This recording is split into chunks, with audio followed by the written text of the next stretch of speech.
All right, party people. What's going on? This your man Griff. I want to say thanks to each and every one of you for your well wishes on this wonderful life day, starting my 55th year on this blessed earth with a wonderful, blessed family in a blessed industry.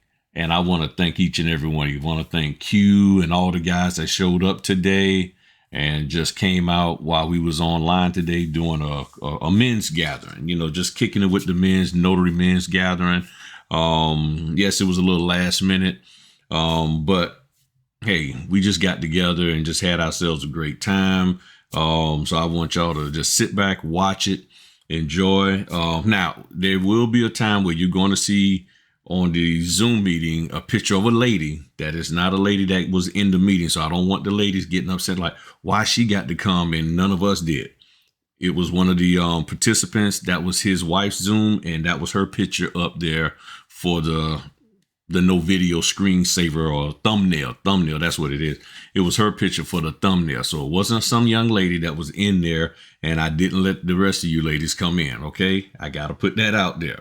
But we had a wonderful time with each other. We chopped it up. We had Gary, Pierre Louis, we had Matherin, we had Q, we had Gannon, we had the Notary Giant, we had Michael Martin, we had some of everybody in there. And I tell you, we had ourselves a straight ball. I'm telling you, we had ourselves a straight ball. We had Jeff in there. We had a young gentleman named Jermaine. He came in there. So, and then we had Eric in there. Oh man, Eric, he dropped some good gems. So we had ourselves a wonderful time, and I just want to thank each and one of the guys who popped in. And there was a few guys that hopped in and had to hop out, but I just want to thank y'all for showing up.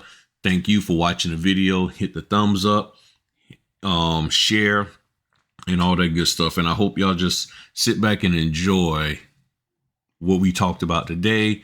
And again, thank you for the well wishes. 55 years, old now or young, and I'm still kicking and enjoying myself. Y'all have a good one, party people. Yeah. Well, I appreciate y'all hopping on, man. Well, Q, go ahead on and ask a question to him. Hey, Gary. So your last name is Pierre Louis. Do you have any family members that used to teach and or that are teachers? Probably. Probably. I was born and raised in New York, so I got a lot of family out there. Off the top of my head, that teaches. I can't say off the top of my head. Who do you have in mind?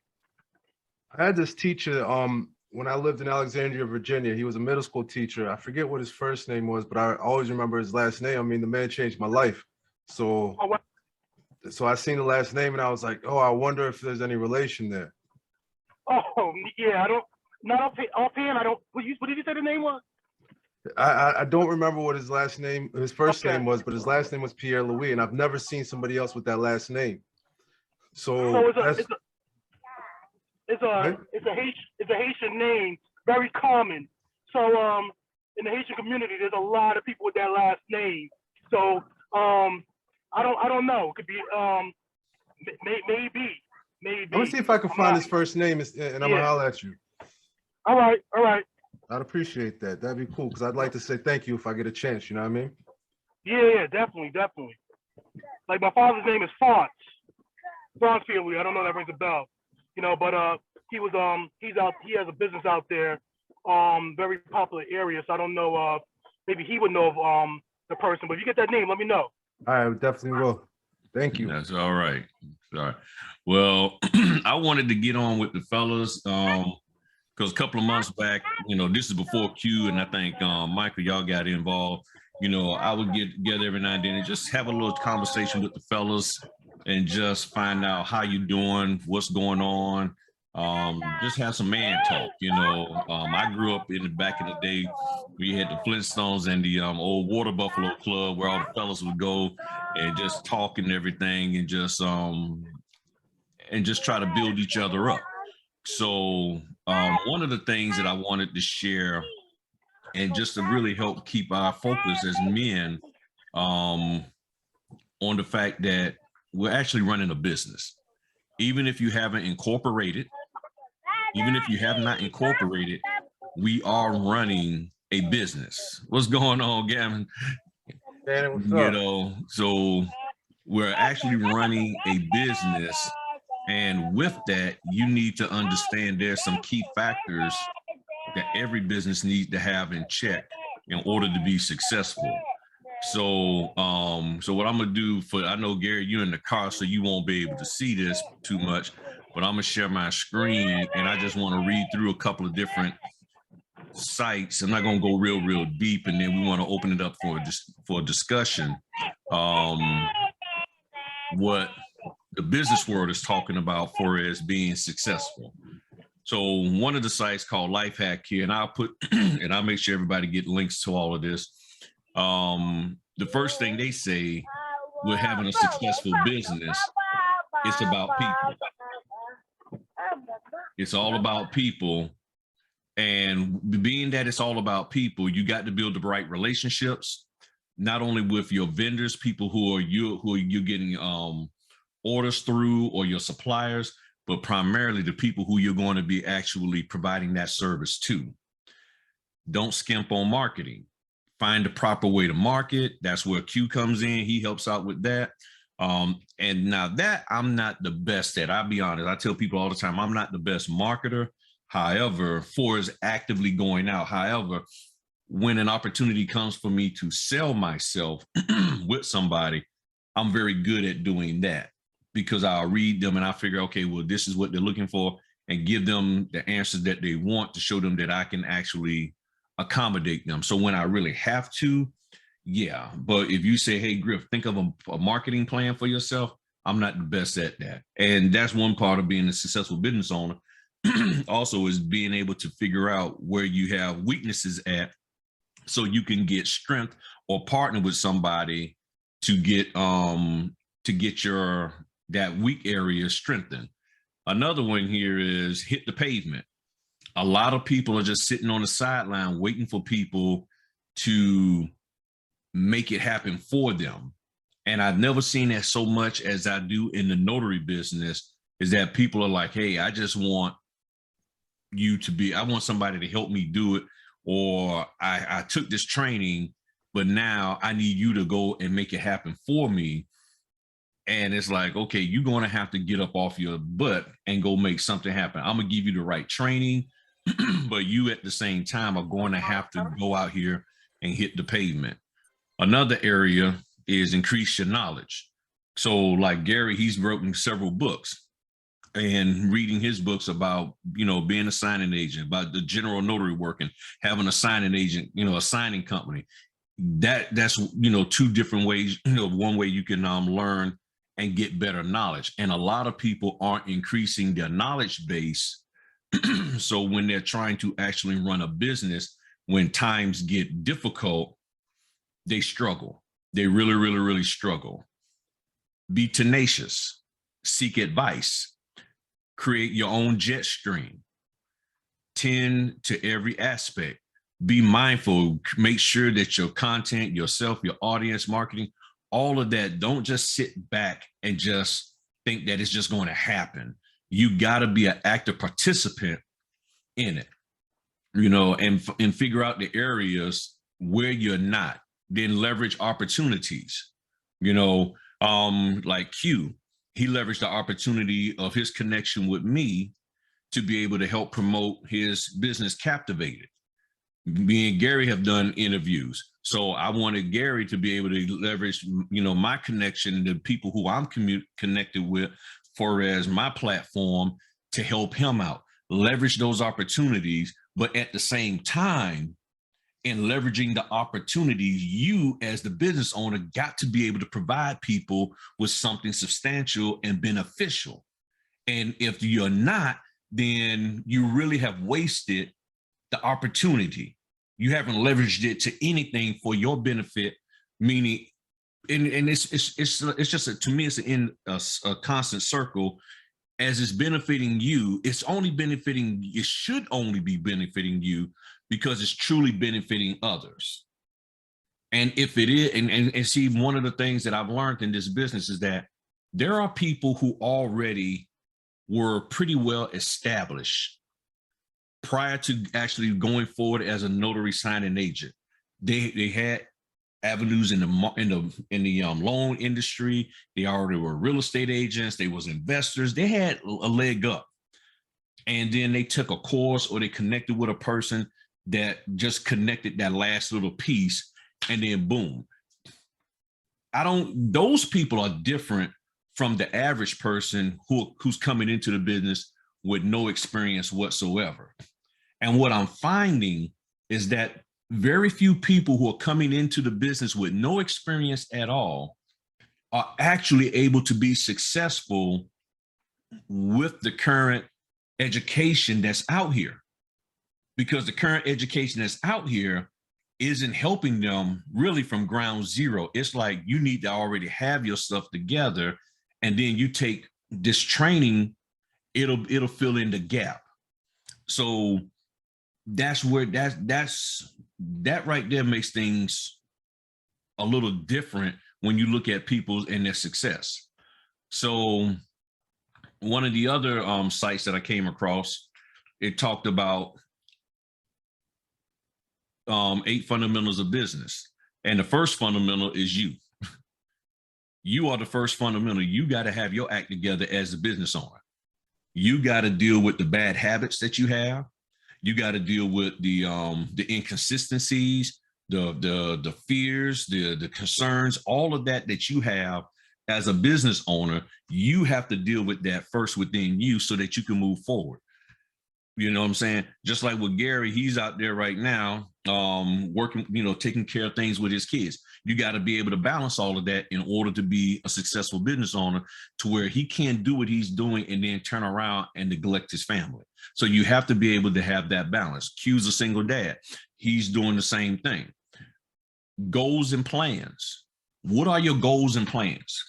And it's not that your goal and plan has to be something of, I'm going to take over the notary world and I'm going to build this empire and I'm going to be the main person that everybody thinks about every time they see a notary stamp. No, you just have a basic goal and plan to move from point A to point B. That's what you need to have. And my plan when I first started this business was moving from making $0 to about $1,500. Then from $1,500 to about $3,000. And then I said, now I need to be able to move to the point where the money that I make can take care of me and my family. I'm not worried about being the top notary anything. And that's where I believe a lot of people coming into this business, they're trying to be the top notary guru. And the reason why I believe that is because so many of them within, I'm getting my words, I'm trying to say nanoseconds or microseconds, they are trying to be everywhere and promote everything about them and about how much of an expert they are in the notary industry when they barely really gotten started. It's men and women, and everybody's trying to like, hey, look at me, I'm just as smart as them. And I've had conversations with people who have like, well, they're doing it and I think I'm better than that person. I think I'm more articulate than them. So heck, why can't I have a training system? Why can't I have a this? Why can't I? And I'm like, well, get solidified in your ability to do the loan closings, the notarizations, so that when you are trying to conduct business and you come across something that is odd, you can be able to handle it. Case in point, I did a closing. As a matter of fact, it wasn't even a closing. It was just getting a deed signed, a warranty deed signed.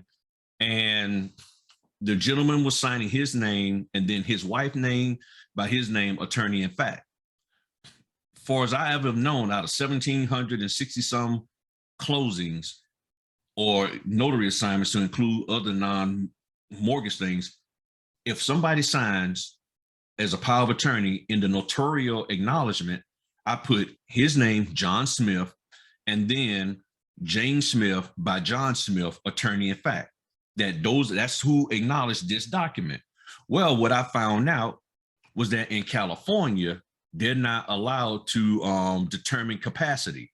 So if John Smith signed it, and then he signed James Smith by his name, attorney in fact, I can't put the attorney of fact signature information in the notarial acknowledgement. However, that's if I'm a California notary in California. But in Virginia, there's no rule saying that I can't. So the person wanted me to not notarize it in accordance with what I was doing for Virginia, but do it in accordance with what they're saying in California. A young notary may not understand that your first obligation is to follow your state law. So now you're trying to set a goal to be this notary guru, and you don't even understand the fundamentals of your own state law or any other state law whatsoever. And let me throw this piece of info out here for y'all. And a subscriber had told me this. She said, Griff, taking the Notary Essentials course, would it be okay for me to take, because with the Notary Essentials, you get to see all 50 states. She said, I'm in Nevada. Would it be okay for me to look at the Notary Essentials for other states so I could get a better understanding of their laws? And I said, you know what? I never thought of that. And I said, you know what? That would be a good idea.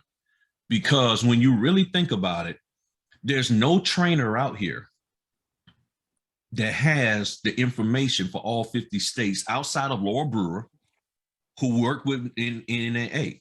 So my thing is, for as my goal and plan to be a great notary, to be good, I need to make sure that I understand the other state laws. I don't have to be a master at it, but heck, if I see that I'm having a problem with Florida documents and the signing companies and the title companies are telling me to do stuff in accordance with their laws, well, maybe they don't even know the laws clearly. You see, so when you're having a goal or plan, start it small, work it big. Business finances, make sure you have, your sales, your bookkeeping, managing your stuff. Don't go out there and get affordable equipment, but don't get equipment that's not competent or capable of handling the workload that you have. You know what I'm saying? Come up with operating systems and processes. Gary talks about that. There's no way you're going to run a signing company if you don't have operating systems and processes. Same thing with what Q's doing, Jeff with the fingerprinting. You got to have those things in place. If you have a team of people, you got to train them. You got to understand what motivates them. You got to understand what moves them. You got to understand all of that. You got to make sure that if they're going to be 1099, you got to understand the 1099 laws and what you can and cannot have them do as a 1099 versus a W-2. That is very important. And you got to understand that you working as a 1099, that company can't have you do certain things because you're 1099. You got to make sure that you operate within those guidelines. Branding yourself, coming up with sales and marketing plans. All of these are foundations that are fundamentals that you need to have for starting a business or growing your business. Customer experience. Who is the customer experience? You got to give your customer, well, who is first the customer? So we are the product, the notary. We're dealing with the signing company. We're dealing with the title company. We're dealing with the lender. And what we want is for them, because they're our customers, because the customer is the one paying you. We want to give them the proper experience so that when after the dust settles and they sit down and they're like, you know what? Working with Eric was great because he, in comparison to Eric and Fred, Eric really knocked it out the ballpark because Fred had the same kind of difficult client or one that was similar, and Fred didn't know what the heck to do and messed the thing up. But Eric came in there and he got it done right. You know what? Hey, signing company, any of my orders, if you can, get Eric on it. Make sure he's the first choice before y'all get anybody else. That can happen when you give the customer a great customer experience. That's why I was saying on Clubhouse the other day that one of the things that I do is when I go to some of the my signings, like one time the lady was trying to bring in groceries. I stopped everything I was doing and I went and helped her get her groceries in the house. I saw her. I was like, don't worry about it. And she's like, well, I said, I got you. Even yesterday, I will, and this has nothing to do with the direct customer, but this is what I just believe for as, you know, from a spiritual standpoint and just from the universe itself and just life. I'm getting out my car to go to the client's house. I overshot where to park it. I didn't realize I had read the numbers wrong. So I'm parking in a different spot. And I see this lady taking somebody who's handicapped and trying to get them in the house. And I asked her, I said, you need some help? And a lot of people, you know, of course, she don't know me. She's like, no, I'm good. But she's struggling left and right. So I put my stuff down. I walked over there. I said, are you sure, ma'am? And she finally got the lady over the curve and stuff. And she was looking like, thank you. You know, I don't know who you are, but at the end of the day, she was like, you know what? I really appreciate you at least offering, but I got it. I was like, no problem. And I went on about my business. To me, doing that says something of you as a person, which then relates into your business, and then it translates. So then when you're at the signing, you're not there worrying about being able to go back on Facebook or anywhere else and bragging about how you got all your signings done in 30 minutes or less. You see what I'm saying? That's the thing. You got to be able to say, I took care of these people, because some of these people, and I think I might be the oldest one in here. And so if I'm the oldest one in here, that means y'all are dealing with people that could possibly be your auntie's age, your cousin, your somebody else older than you. And how would you want them treated? So as a business owner, two things has to happen, in my opinion. And then I'm gonna open it up to hear some feedback. Two things need to happen. One, you need to make sure that the product that you have is meeting the need of the customer. And then you need to make sure that the product that people are offering you to support your business, your equipment, the training and all of that stuff is benefiting you. So in other words, your business working with this other business to move you forward, they got to be providing you with the right stuff. And you as a business owner have every right to say, hey, wait a minute. What you're offering me ain't all that. I see everybody bragging about you, but let's really get down to the nitty gritty of it. What you're offering me ain't all of that. It might be all of that for them, but it might not, but it ain't all that for me. Just like I was just looking at a video from one of my favorite YouTubers, a guy named Brian, called on Clear Value Tax. He was talking about the stock market crashing. And he came right out the box and said, look, what I'm getting ready to go over, if you're a moderate investor, this information could be helpful for you. If you are an advanced investor, you're not going to get anything out of this. So why I'm saying that, as people training and doing things, you have to realize, as run a business owner, there's something that somebody may offer you just because everybody else is happy. You might be at a point where, okay, no, that's not helpful for me. It's not helpful for me. And you have to be mindful of how people are selling stuff to you, because if all they care about is just making money and they just care about the numbers of, I sold 15, products. I've sold 15 products, but none of those products are really helping you out long-term, then it's like, okay, then you may have to, and you have the right to have a conversation with somebody who gave you something that was of no value, period. Because on the flip side, you as the person who's giving the consumer something, you have to be willing to say, you know what I gave you did not meet your needs, so here's your money back, or here's something in return. You have to be willing to do that. But the problem is this, and I keep saying it over and over. People want to make this business seem like it's so peaceful, it's Shangri-La-di-da. There's no sharks out here. There's no snakes in the grass. And nobody wants to make it seem like we have dishonest people in this business. And you as the individual, and again, I'm not saying that you got to put people on blast and do videos and all of that, which I've done. Full disclaimer, I had to, because they came at me a certain way and I had to deal with it a certain way.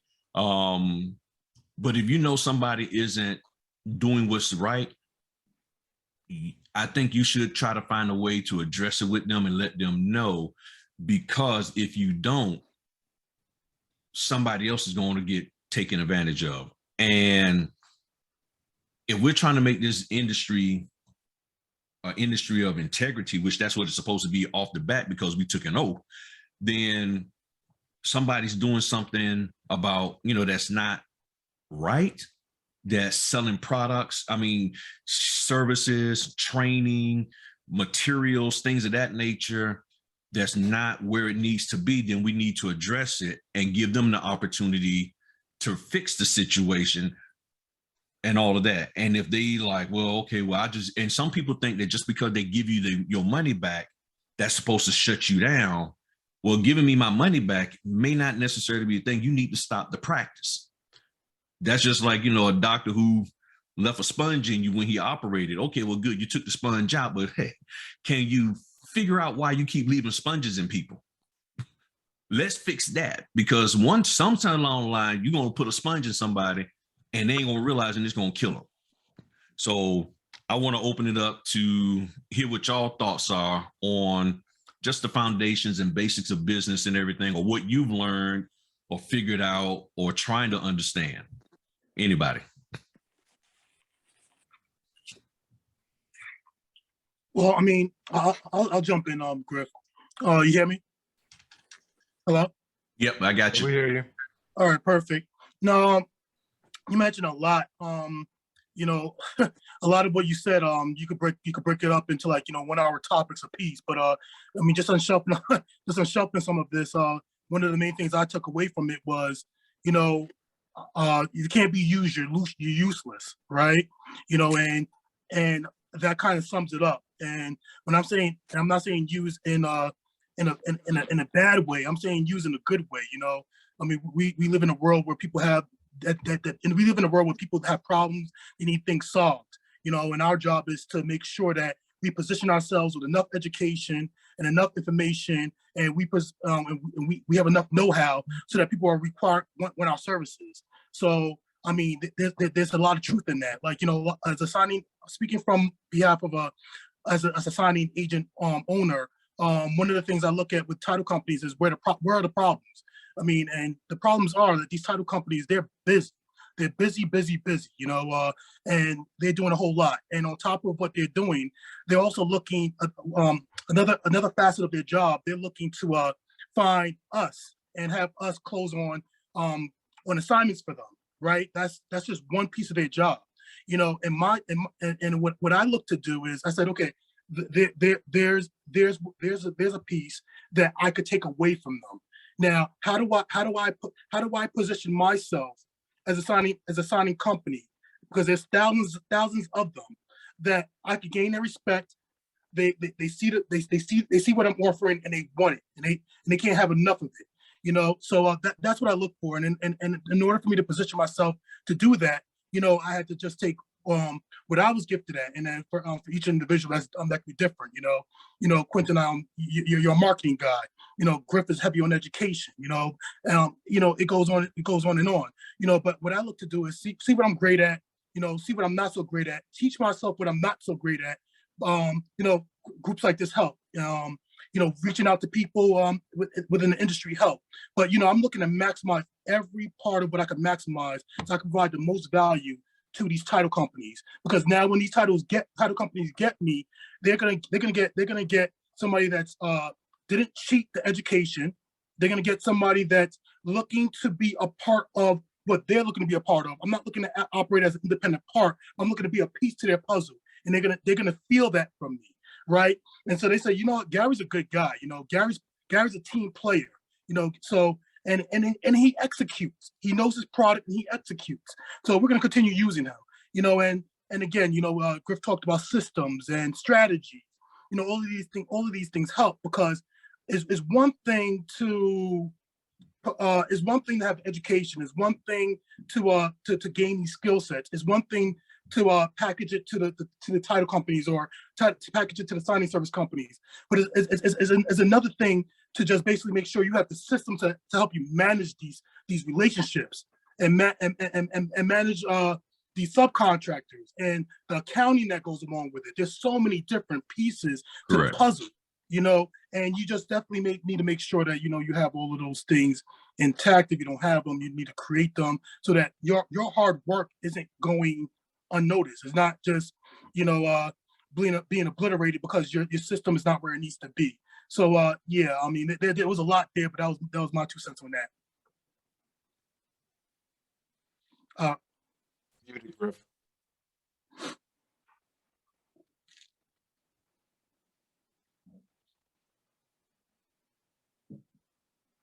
You're on mute. Oh, my bad. I thought I had clicked it.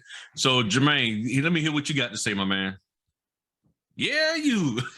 Come on. Oh, me. I'm from New York. I've been commissioned since I think maybe like March. So I've done only like 3 signings so far. I was actually watching your video too, Griff. I think it was about the pushback that you got from the title company as far as affixing the proper notarial wording. That was a really good video. I've seen a few things now where I'm comfortable doing that. I did Mark's course because I didn't really know like different courses. I saw him. I thought it was pretty cool. His course is very informational. But also too, outside of that, I did the Notary Essentials. I did the other things that I should know, right? Because his course is not teaching that. So yeah, I feel pretty comfortable. I signed up for the NNA. I signed up for their membership. So I could call them if something pops off on the signing. Yeah, so I'm pretty new. I'm just like soaking everything up. I will say though, one thing that's kind of helped a little bit is joining a virtual networking group. That's something I started doing recently. There is tons of like escrow officers, realtors, attorneys. They're all there. Like, I mean, they're open. As long as you're willing to have a conversation, they're willing to have a meeting with you. So I feel like that's a really good way that we all can, because I mean, we can all get out to mixers and stuff too, especially in the climate that we're still in. So I think that's a really good way to, like drum up business. And as long as you're approaching them in an authentic way, they're willing to talk to you. Yeah. So now real quick, and I'm gonna go to Eric.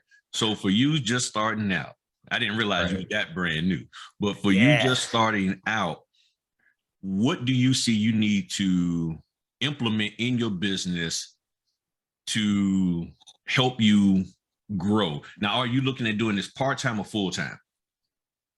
So I would like to do it part-time and have a full-time salary. If that makes sense. Yeah. That makes sense. Okay. So yeah, because also too, I'm a photographer, so that's something that I do. Yeah, I saw your video. I saw your photos. Yeah, thank you. Yeah, I do branding photos. I do engagement photos, and I still family photos as well. So I do that on the side. So it'd be nice to kind of like move into a space where I could kind of do both. I like serving people. I love meeting new people. So yeah. So I'm sorry. Get back to your question. So the main thing is, no, that's great. So knowing that, so now you have to ask yourself, what do I need to put in place in order to be able to manage both of those without one suffering more than the other? So we know let's just say probably have you an 80-20 split or a 70-30 split, on 70% still with the photography, 30% or 20% or so being with the notary business, but then at the same time growing the business so that you can get that full-time salary and nothing suffers. And it's doable, but it's like, okay, what have you figured that you probably need to figure out that you look at getting in place so you can manage the two and grow your business? I think right now I am in a space where I get to, I'm not with an agency as far as photography goes, so I'm one-on-one with clients, and the networking group helps with that. Referrals have helped with that. So I'm kind of able to position people where it's really on my time. And as far as the signings go with being a notary, I think with that, it really just comes down to maybe time management. I feel like ultimately maybe getting a virtual assistant down the line could be very beneficial and helpful. But I think for me, I'm on top of things as far as like calendars and stuff. I enjoy all that stuff. So Yeah, so it's been just really tracking and keeping. I think the biggest thing for me is taxes and just getting very comfortable with that and tracking everything. That's been new. Yeah. Okay. Now, last question. You don't have to All right. answer it, but Okay. have you started thinking about the situation where in one day you might get hit with 3 or 4 signings, along with having an appointment or 2, and it's doable. And let's just say you have a photography appointment, that's doable, but then also you get the opportunity to do 3 or 4 signings, or even 2 or 3 signings in one day.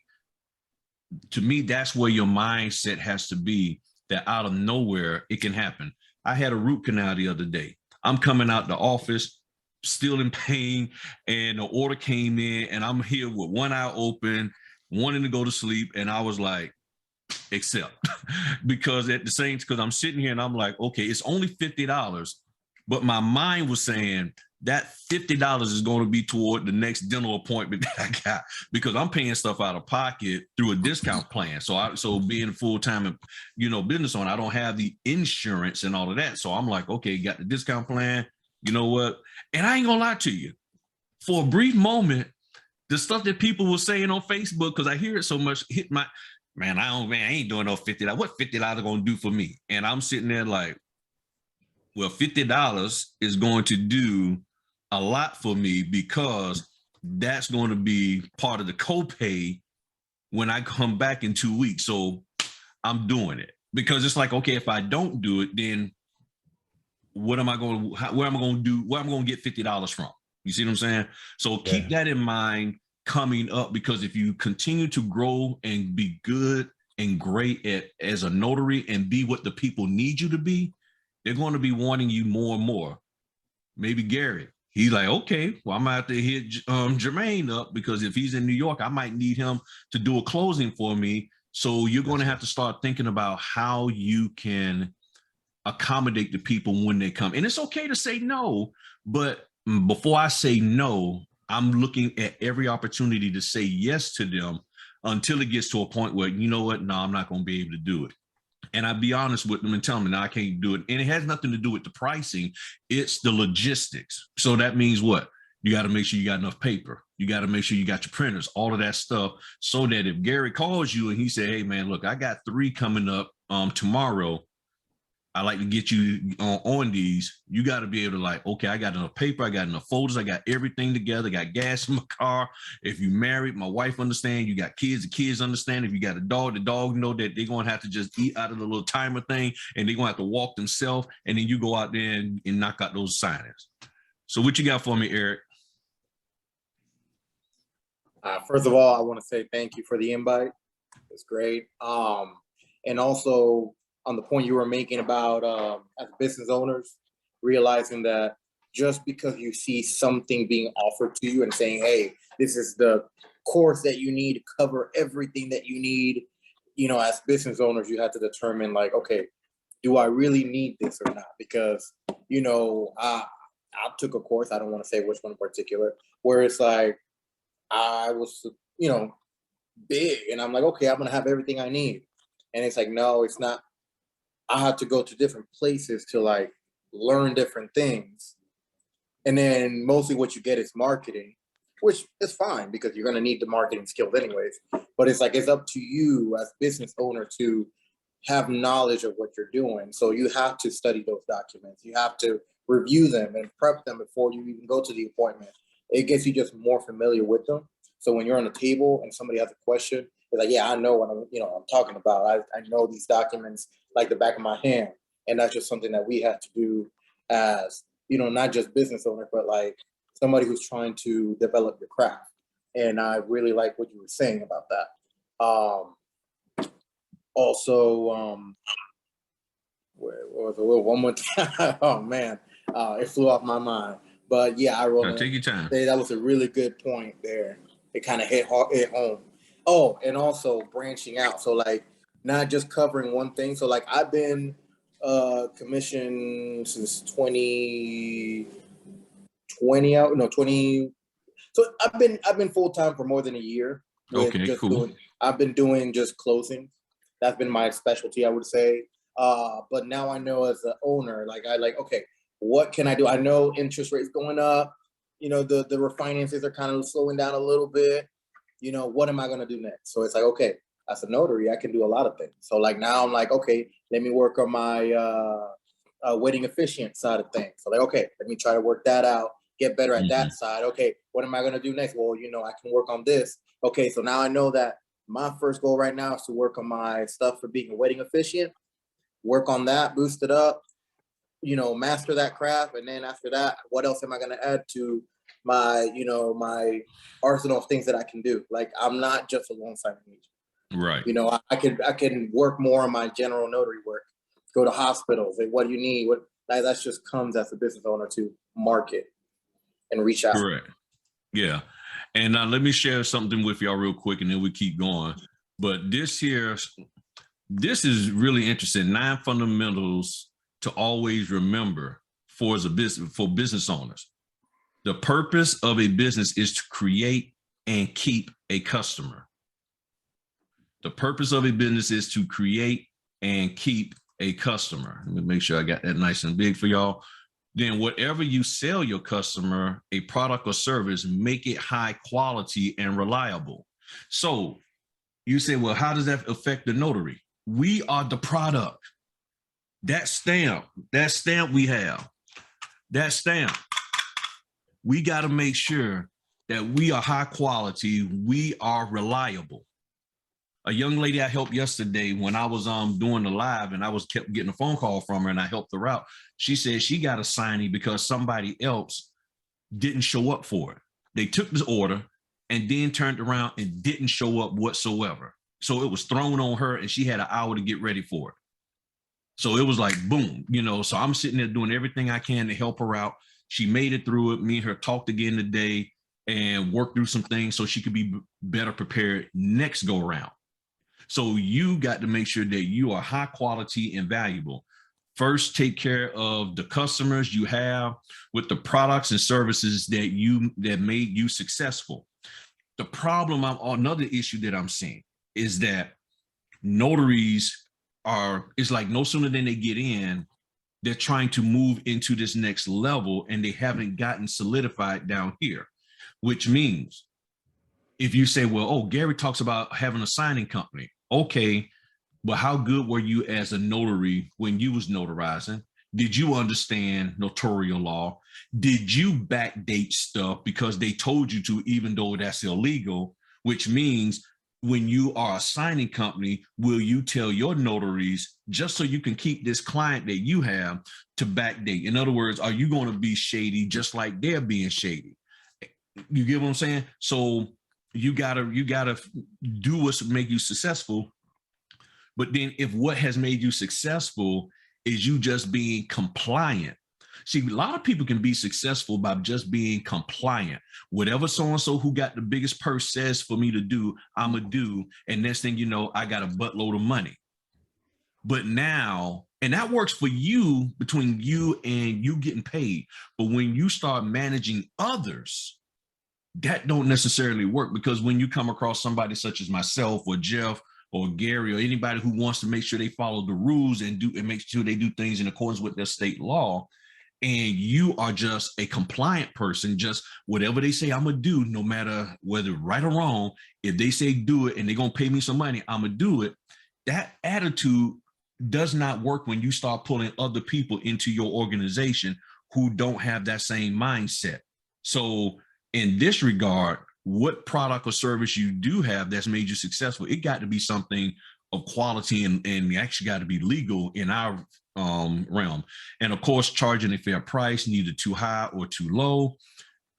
Always consider what's most important to your customers. So a lot of times y'all may have heard me say, people will call me and they'll ask me about, hey, can you do this signing for me? And they'll ask me what I want to get paid. I'll tell them, because you asked. You didn't tell me what you're going to pay. You asked me what I want. I tell you, they'll say, well, I don't know. We can't. No, that's outside of our realm. Okay, fine. What can you offer? And they'll say, we can offer this. I say, no problem. Let's go for it. Why? Because the most important thing for that customer is to get that document notarized. And I'll deal with the pay part later. Because if I can work with them and show them that I'm actually worth what I asked for, or what you asked me to tell you I want to get paid, even though you're not paying me that, maybe down the line, you'll move it up or whatever the case. Or maybe by me working with you, it'll open the door for me to work with another client. And that actually happened this past Monday.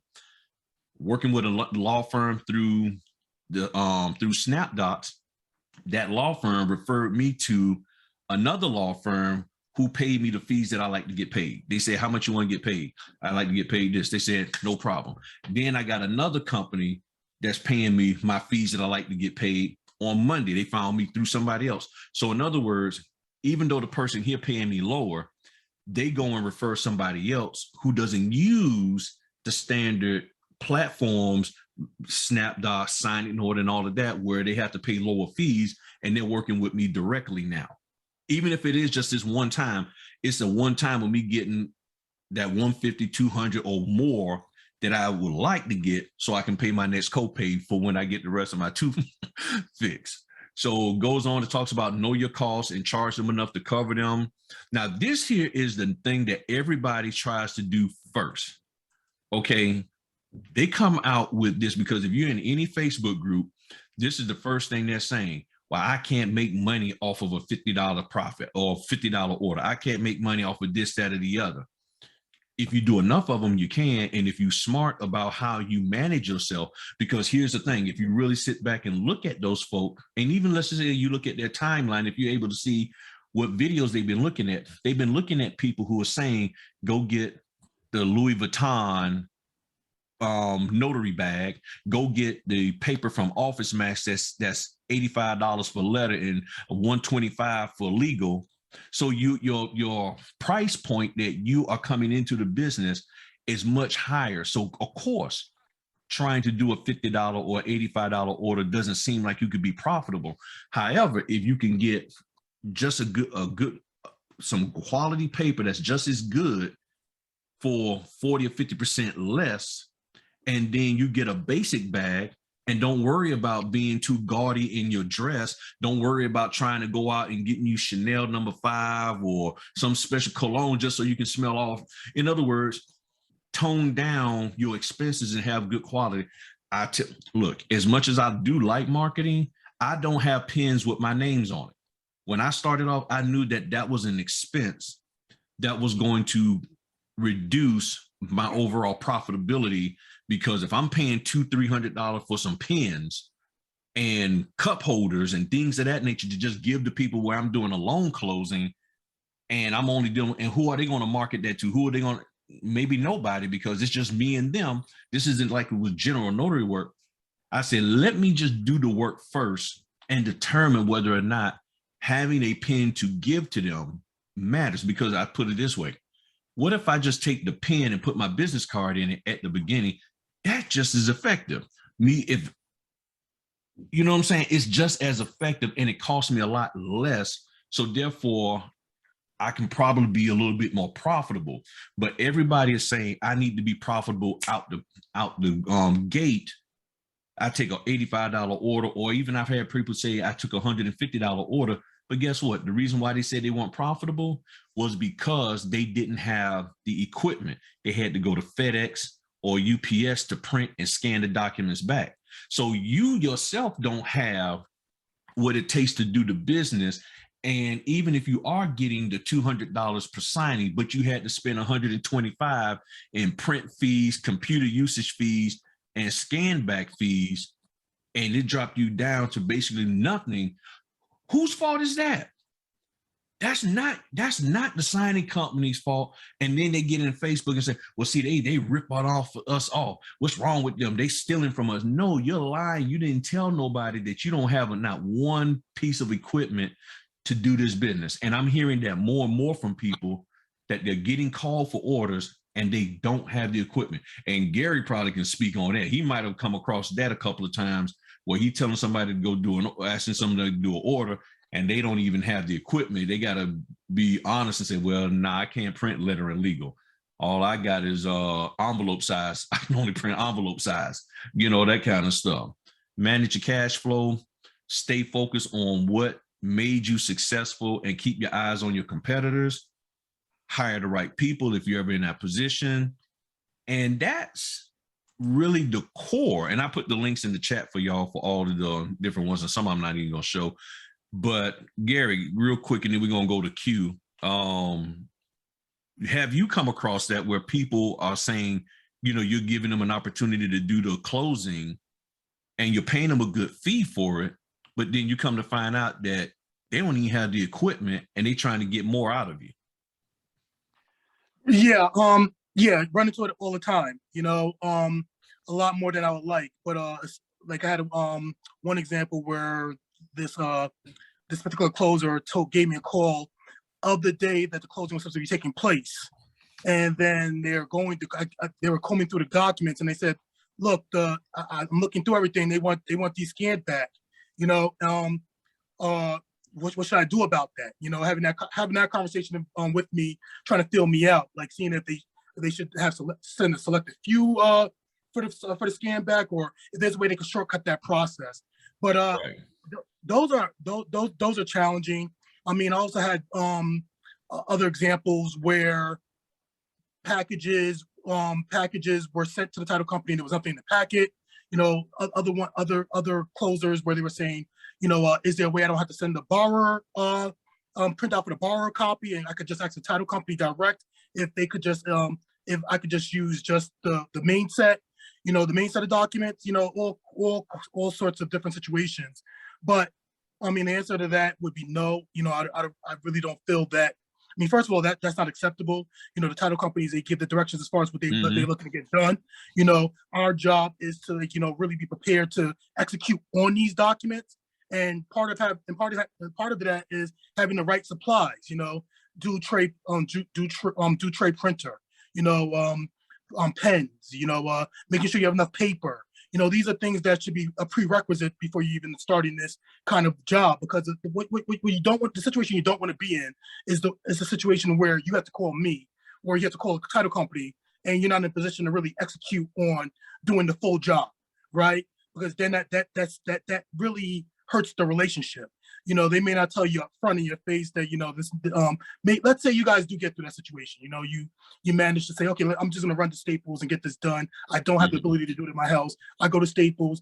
Yeah, Gary, you're right. Let me do the things the right way. Let me get that done. You know, let's say you do that, but let's say you decide that, you know, you're just not going to go ahead and do that. You know, I have to get a different person for the job. You know, now that left a bad taste in my mouth. That left a bad taste in other signing company's mouth, title company's mouth, and they may not want to do business with you again. And, you know, we're really in business to really scale our operations. You know, it's a privilege, you know, when these title companies give us assignments. So we want to make sure we're able to execute and keep them happy. You know, I want to make sure I keep the title company happy. So if I have a team member that's not really part of that initiative, it's not good business for me, and it's not good business for the title company. Right. You know, you definitely want to be prepared to take on any kind of assignment, you know, and you can't go wrong making sure you have too much equipment, you know. But obviously you're gonna get what you could get what you're gonna get what you could work for your budget. But you afford. But, you know, you want to be prepared on these assignments. You know, the worst thing you want to do is tell a title company or signing service company, or even have a conversation about the reason why you're not able to do it. Because the reason they're trying to reach out to you is because they want you to execute on these documents. You know, they don't want to have these conversations. Gotcha. What you got for me, Q? Man, there's a lot of good conversation going on today. Jermaine, welcome, brother. Good luck to you in your start. You know, you picked the right group of gentlemen to, you know, associate yourself with and kind of talk to. So I'm glad to see you here. It's nice to meet you. Eric, you know, Gannon, Michael, Jeff, I know you, Jeff. The Notary Giant, you know, Gary, it really is nice to have all you gentlemen here to come out here and support each other and take some time out of this day to support, you know, Griff and I's birthday. So thank you for that. We really do appreciate it. I know I do. One of the things that have been talked about, you know, I'm not going to cover everything that everybody else did, but one of the things that I'm a really strong believer in, and one of the things that have helped me in my notary business as well as my marketing business, is create rivals. You know, they don't have to know that you're rivals. I got rivals all over my city. They don't even know it. Like I am trying to take food off of their table because I feel like, and this is just me personally, you know, and this is my motivation, because every day that I wake up, I want to make sure that I'm the best that I can be. And I've done everything that I possibly can do to make my business the best business that I could possibly offer. So for me, I want everybody's food. I want everything. I know I'm not going to get everything. You know, that's practical. I know that I'm not going to eat everything. You know, I'm not going to get all the business, but I want it all. You know, and so I approach the business that way in my way of marketing. You know, I'm not going to put anything bad out there about, you know, Q the Notary. If I don't like it, if I don't think it's high quality, I'm not putting it out there. Right. So, you know, I'm looking at what everybody else does around me, and that's part of my business now, is owning a marketing company, is looking at what is everybody doing and saying, okay, how do I separate from the pack of notaries that are offering the same thing in my area? You know, where can I get to different markets that these people aren't at? And so that requires you as a business owner to keep your eyes open. You should always know what your market is. You should always know what's going on around you. You should start knowing where, you know, events are, you know, like Jermaine said, and we talked about this yesterday on Fritter Friday. Get involved in those networking events with, you know, the businesses around your community. You know, don't just limit yourself to talking to notaries, because you're not going to grow that way. You know, you're going to grow by really getting involved and getting out there, you know, and letting people see you, you know. And that's another thing that I'm very big on. My face is all over the place. I'm very much an introvert, but I knew in this climate that we're in with social media, you have to have your face out there, or people are not going to respond to you. They want to see who you are. They want to look you in your eyes. They want to see what you, who this person is that is offering a service. And you can't be afraid to do that. You have to put your face out there, because that's what's really going to start. Like, as soon as I put my face out there on advertisements and what I was doing out on Facebook and whatnot, that's when my business started picking up. You know, and, you know, make sure that that image that you're putting out there is an image that you would want to hire, somebody that you would want to call into welcome into your house. Right. And the same thing when it comes to dealing with loan signings.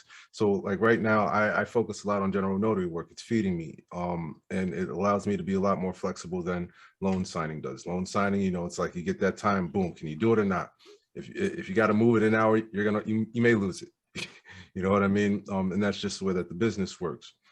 But even in the way that you present yourself to title companies and the signing companies, you know, what are you doing that's different than everybody else? You know, a lot of times from what I've heard, because I talk to a lot of notaries now, you know, people are being told to show up at the title companies. Now, I don't know how many of you guys have worked in corporate America. I've worked in small offices. As an EMR consultant, I worked in a lot of doctors' offices. We used to see a lot of drug reps come into the office, and the only thing that did was disrupt business. Right. So that's not something that I like to do. One of the things that I like to tell people that call me for consultations is, instead of doing that, you know, if you don't want to be driving all over the place, find out, do your research on these companies, find out who the office managers are, you know, find out who are the administrative people in the title companies, because generally they're on the website and they have a little profile about themselves in their email. Just shoot them an email.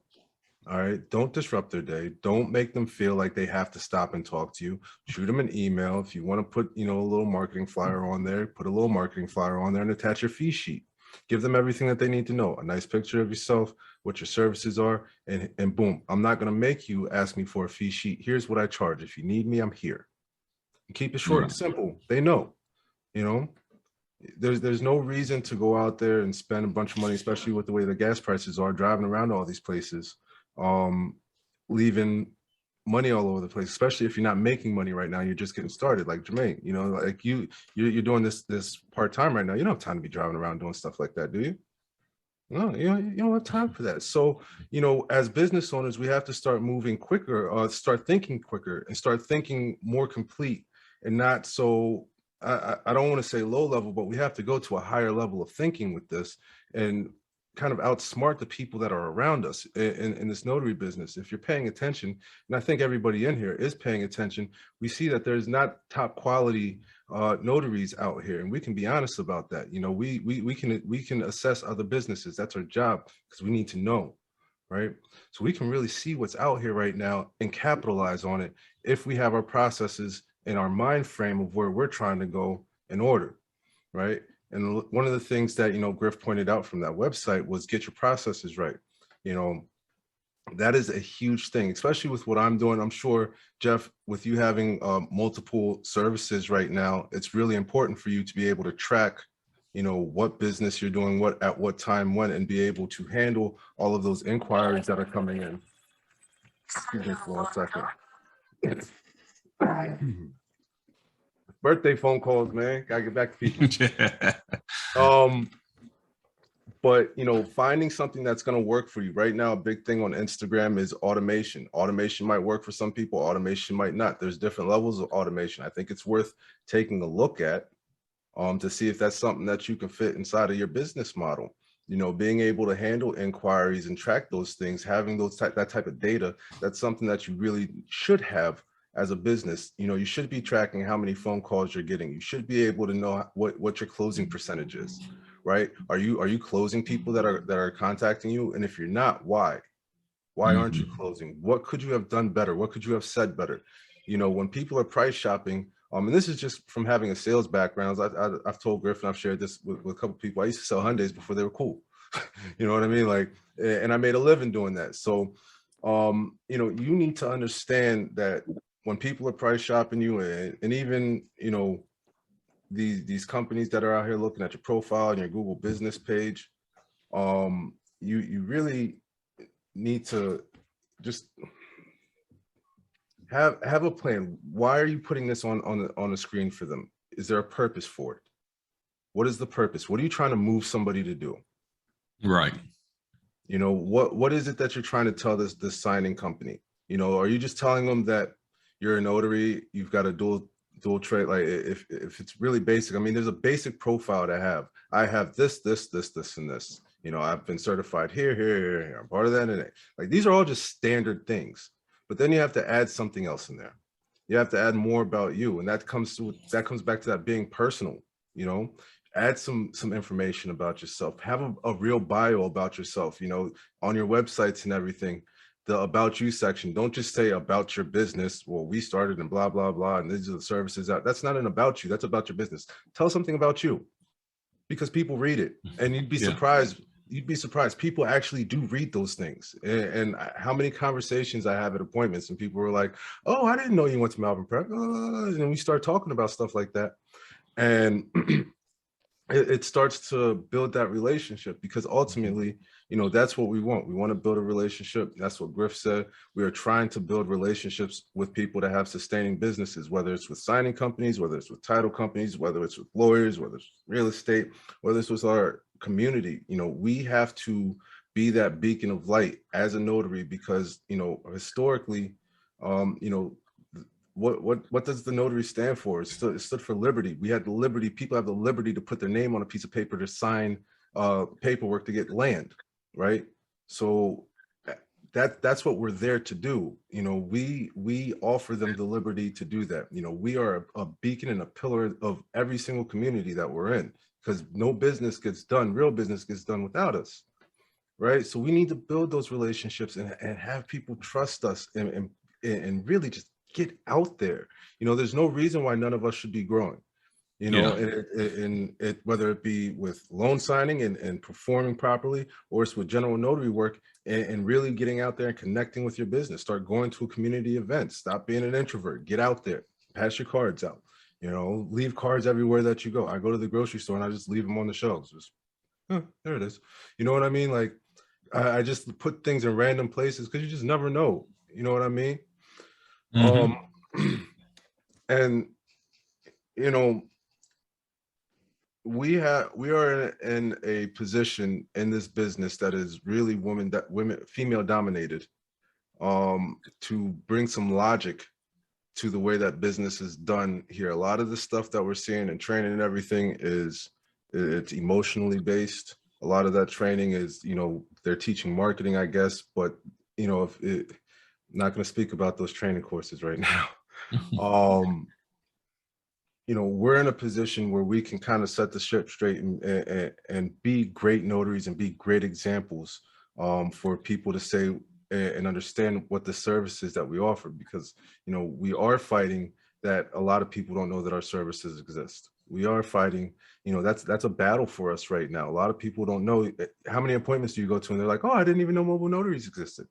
And you just sit there, you're like, okay. Right. And I've had people tell me they didn't. Well, when I first started, I had people tell me straight up they didn't think that men did notary work. They just told me straight up. I mean, they looked at me. I went into a title office and the lady straight up looked at me like, "You're a notary." I thought only women did this. And I had a guy, I'm sitting at his table and he's just looking at me. You could feel the energy. And I'm like, "Okay, everything okay, sir?" He like, "I'm impressed with you, young man." He's like, "I thought only women did this work." So I know I've been looked over because of me being a man, because I got this gray that, okay, it's not. And the reason why I know that can be the case, and ladies, because we might put this on YouTube, y'all, for people to see, because this is a great conversation. Here's the thing. Years ago, and we're going to go back to you real quick, Q. Years ago, when I first got out the Navy, all right, I knew how to type. And even now, I can type over 50 words a minute. I've actually gotten faster. And I actually did a typing test because there was some site out there, I can't even remember which, some notary site, and they had you do a typing test. And I took the typing test, and I'm like, oh, man, 55 words a minute. Okay, I'm still kicking. Well, I know how to type. And because of that, that actually qualified me years ago to operate as an executive secretary. I went to this company, and the temp agency said, well, based off of what we're seeing, and that was back when I was typing 40 words a minute, it was like, you can operate as an executive secretary. So we got this position for you. You're going to be in the place of an executive secretary who's in charge of 6 other secretaries. They're going on maternity leave, and we really think you can do this job, Stephen. And I was like, okay, cool.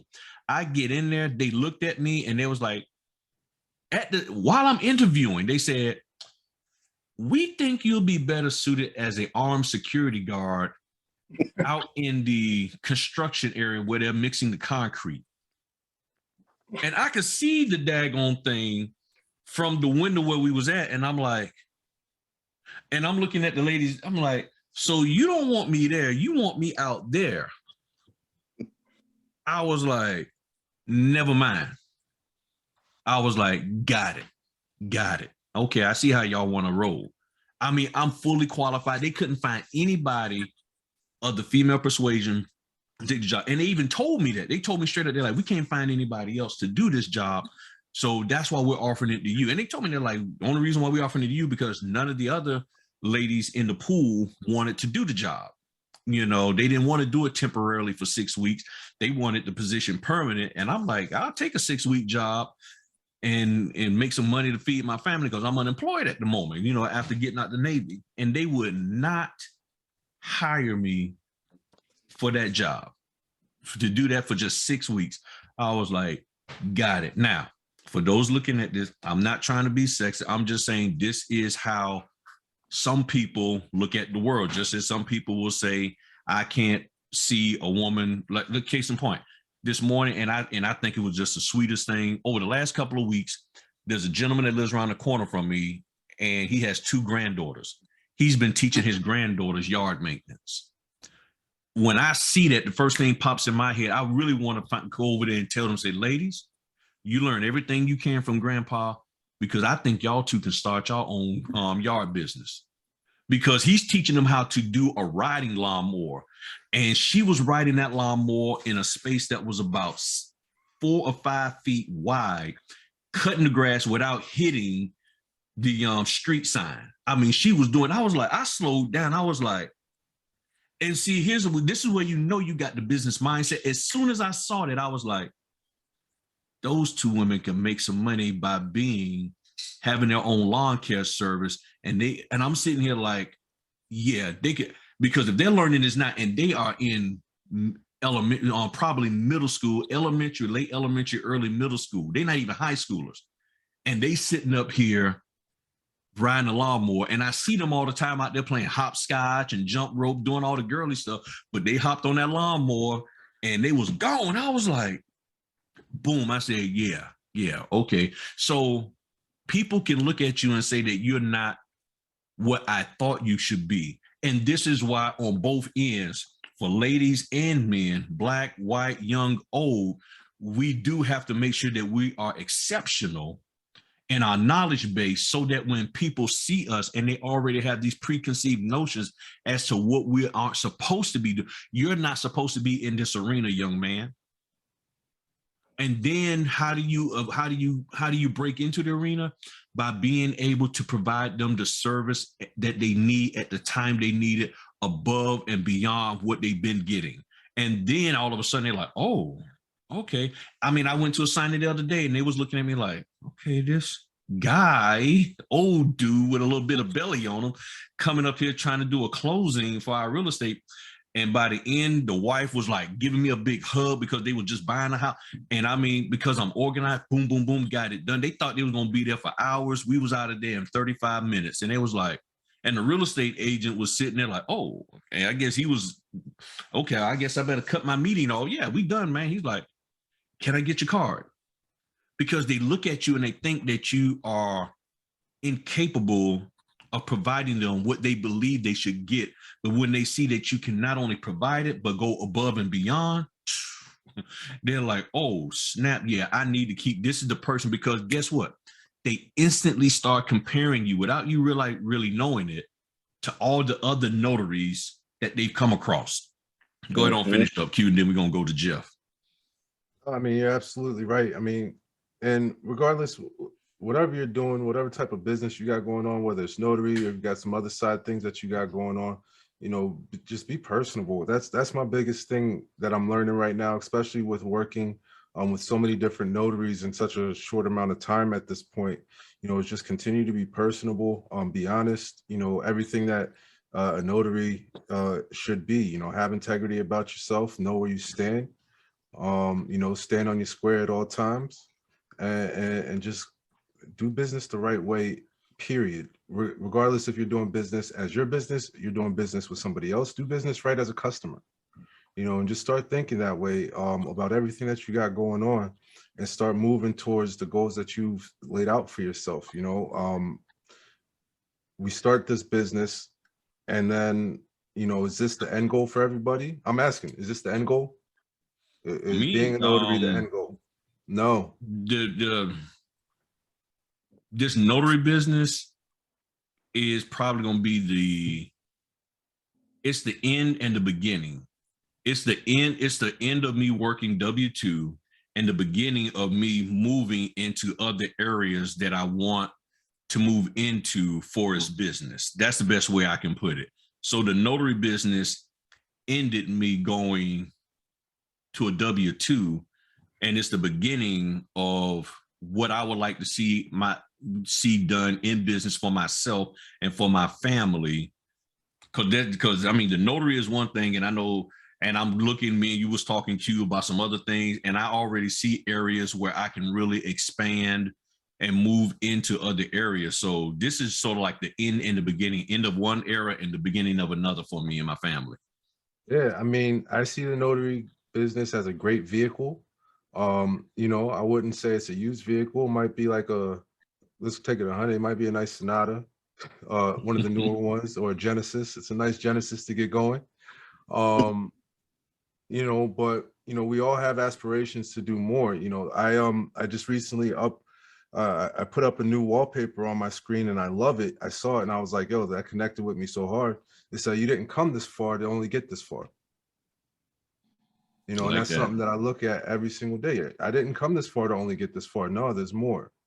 Right. So don't stop dreaming. Take time out every single day to just dream. Take 15 minutes a day to just dream, because you have to see the vision of where you're moving to. Otherwise, you're just working. You're just working like another W-2. If you ain't got no vision of where you're going after this, you've just turned your business into a W-2 for yourself. Yeah. So what you got for us, Jeff? Well, the first thing I want to address here is Q. I want to tell you don't think that you need to get everything out there. So you know, because I'm here at the point in my business that, you know, there's a lot of notaries. I mean, I think I've told this before, is there's like 500 notaries in my city that I'm competing against, you know, to get notarizations or whatever. But I've come to the realization that it's better for me to get to know these notaries, because when I can't do a job, I can give them a call and they're going to be my best friend after that. So, you know, you know, I'm obviously, I want to get all the business I can, but I had that mindset when I first started, where, you know, what I need to, you know, at the time it's $10 a signature here in California. And I'm like, man, I don't know why they're not going with me. You know, I'm right here. I'm available. You know, I wanted to get all that business, you know, and you know, I always looked at all those other notaries, man, they're my competition or whatever. And now I've come to the realization that, yeah, they are a competition, but I would rather make them my friend and colleague, so that when I do need, when I can't do something, when I'm not available, I can call somebody up and say, hey, this person needs help. Can you help them out? And it will go a lot further than just saying, tell the customer, hey, yeah, I can't help you. Go find another notary, because it will actually benefit your business. Because you're going to look better in the eyes of the customer. Like, hey, this notary couldn't help me out, but he gave me a list of 5 other notaries to call, or what, or he called one for me, or whatever, however you're going to operate that in your business. And so that's kind of, I just want to share that with everybody, that's, we should be in that mindset that, yes, we are a team. We are, even though we are separate businesses and we have separate different goals and whatever, we should be there to help one another. And, you know, when the time arises that we can't do something, or we're not available, or whatever the case may be, you know, I get a lot of people, hey, I need a Spanish speaking notary. Well, shoot, I'm trying to find a Spanish speaking notary half the time, because I don't have somebody on my network that I can just say, hey, call Maria or whoever, you know, whoever speaks Spanish, you know. So that we need to get that in our mindset, that we need to be there, be the solution to the problem. Can I respond to that? Is that Yeah. cool? I don't want to cut you off because I want you to keep going, because I love you, Jeff. So in my mentality, and I just want to make it clear, my mentality of wanting everything is how I motivate myself. I motivate myself to go out there and get business. I motivate myself to go out there because I do focus on general notary work. And if you're not out there trying to get it, like if you're just relying on Google Business and people doing a search on Google to find you, then you're missing a lot. You're leaving food on the table. You know what I mean? Like there's so much more that you can get, that you can do. And that's my mindset, is I've got to get out there and outwork everybody because I want that business. Now, if I had notaries out here that were making themselves seem like I was, then I could possibly make some more friends as notaries. But guess what? In my area, I don't have 500 notaries. I probably have about 50, and none of them are advertising. So I don't know the quality of their work right now. So you know, I suggest brick and mortars, like any notary title company in my area that, you know, is doing business. I've introduced myself with them. I've actually done business with some of them. You know, so yeah, they're competition, but competition differently. You know, people just don't know that I exist for them to call me, but they'll go there. They have certain hours.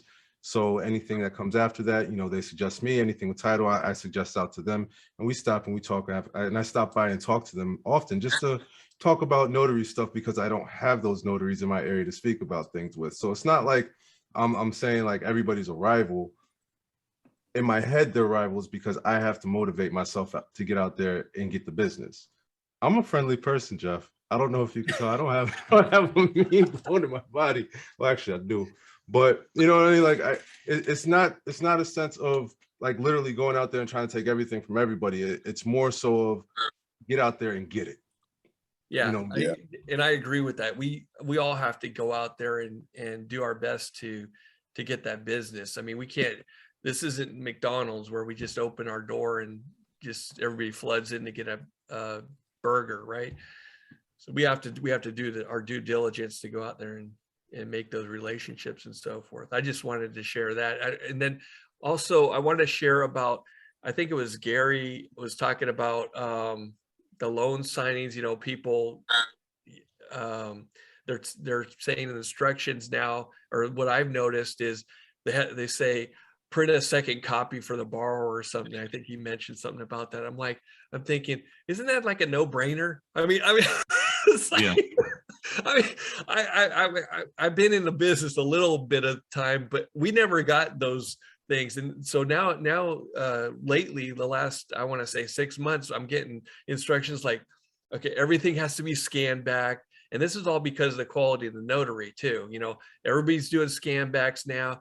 They're telling you to print 2 copies, you know, of the documents, and all these little stupid things that you should know as a notary if you're in this business. If you take any training at all, they go over that stuff. So I don't know, you know, I guess there's a lot of notaries that have gotten in this business and they're just going the wrong way, and that's just ruining it for everybody. Yeah. But yeah, I cringe when I see instructions like that, because I'm like, what are you even thinking about? Even, you know, because I have to waste my time reading this crap too, you know. So it's just not that, yes, I know it. It's like I have to filter through all this and find out the important instructions that I need to, you know, that I need to know for the appointment, right? So, and you know, so that information, just sharing that with you to transition to my other point, is that if you're doing things right, you're going to float to the top, and all the other bad notaries are going to go below you. Okay. And they will end up being out of business. Okay. And I'm just wait, you know, everybody's complaining that things are slow now and whatever.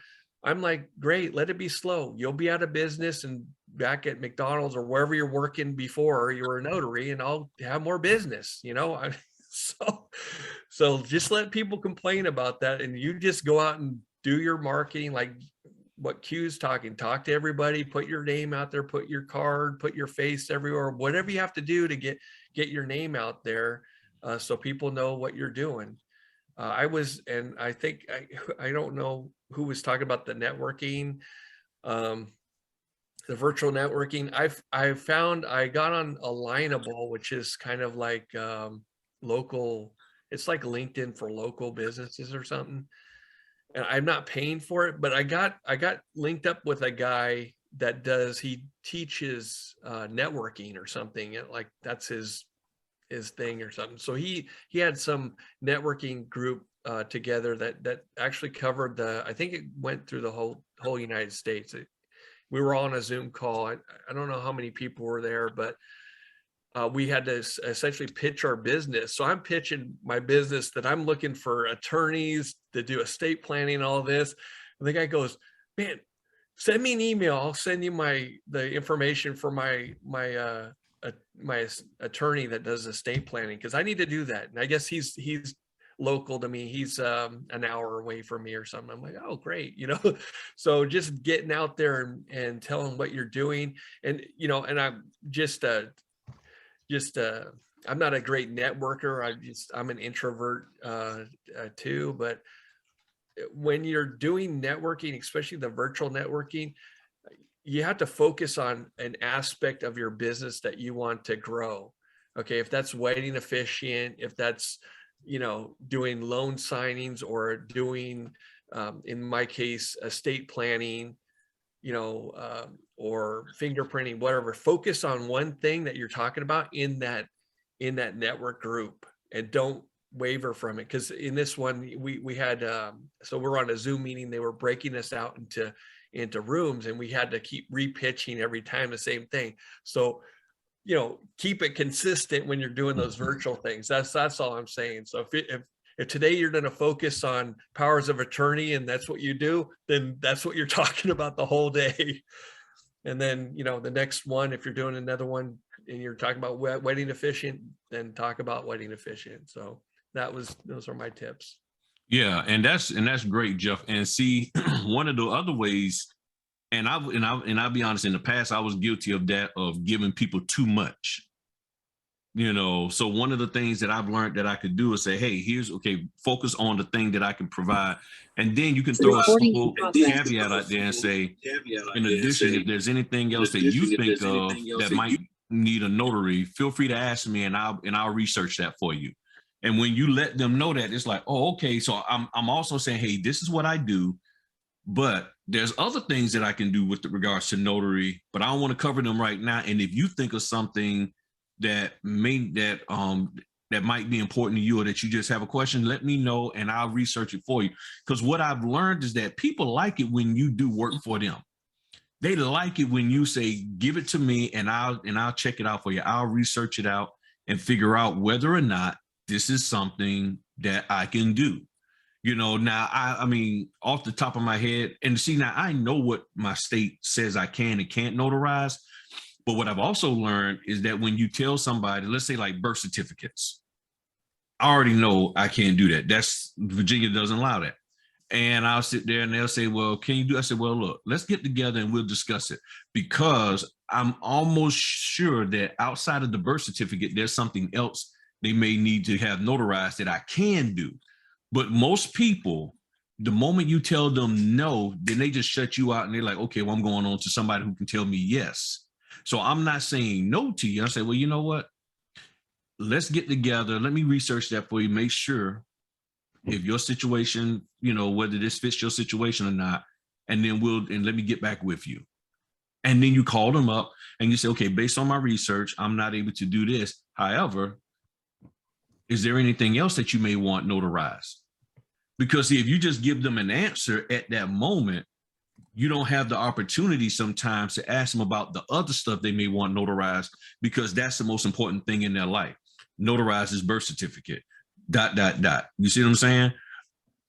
We don't do wedding officiant here in Virginia. So can you perform weddings? Now that I'll tell them straight up. Well, no, I can't do weddings, but I lead it into, however, anything that's related to your ceremony that needs to be notarized. If there's adoption papers or things of that nature that y'all may have, if this is, you know, she already got kids or you already got kids, if there's any kind of child support papers, anything of that that's related to this here union, I can notarize that for you. So you find a way to let them know that, yes, I can do this, and others, or, well, no, I can't do that, but what are some of the other things that's related to that? You see what I'm saying? That you can tell them that you are able to do, so they don't just think that you're incapable of doing anything else for them, because that's the single focus on their mind. So, Gannon, what you got for us, man? Oh man, all I want to say is that, yeah, you just got to find a way to be a problem solver, to solve problems that, you know, title companies, escrow officers, real estate agents, you know, and people like you just said, people that may need a notary for those particular type of documents. Find a way to be a problem solver, because that is going to be a way that leads you down an avenue to having consistent business. Because, you know, we know in this business that a lot of things that we do is word of mouth. Mm-hmm. You know, somebody that's telling somebody. And, you know, just to hit on what Q was saying about, you know, taking food off of somebody else's table. Hey, I've experienced that. Whether it be from somebody getting a general notary appointment before me, or me taking something from somebody else. It's not about specifically taking something from somebody else, I want to say, but it's more about doing what somebody else is not willing to do. You know, like you said, Griff, about people that, you know, get into these notary groups on Facebook via social media saying, oh, I won't do an assignment I won't do a modification for $50, $45. You know what? I will. And because I'll do that, that's going to lead me to getting consistent business from that title company or that escrow officer. You know, my thing is, I have focused on general notary work. That's got to be the foundation for anybody in the notary business, period. You know, you got to have that solid foundation right there before you can step into loan signing. As we all know, you have to be a notary public before you can be a loan signing agent.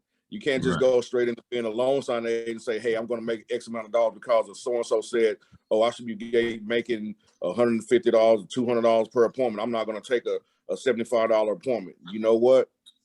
What you won't do, somebody else is always willing to do. And that's how my business has really grown organically, is because of, just going that extra mile and going above and beyond. Like you said earlier, I had people all the time that tell me, oh, I didn't even know, mobile notary was a thing. I said, yeah, once when the pandemic hit, we saw an influx of notaries, people becoming notaries. It shot through the roof because, all the content was out there, people watching YouTube videos and things that they saw on social media about, oh, you can make this kind of money. But it's all about, the work that you're willing to put in to get to that level. Right. Because once you put in the work, hey, that my motto is, you put in the work and do your due diligence, the bag will follow. The money will follow you. The money is going to come. All you have to do is stay consistent across the board and do what you need to do in this business, and everything will happen for you organically.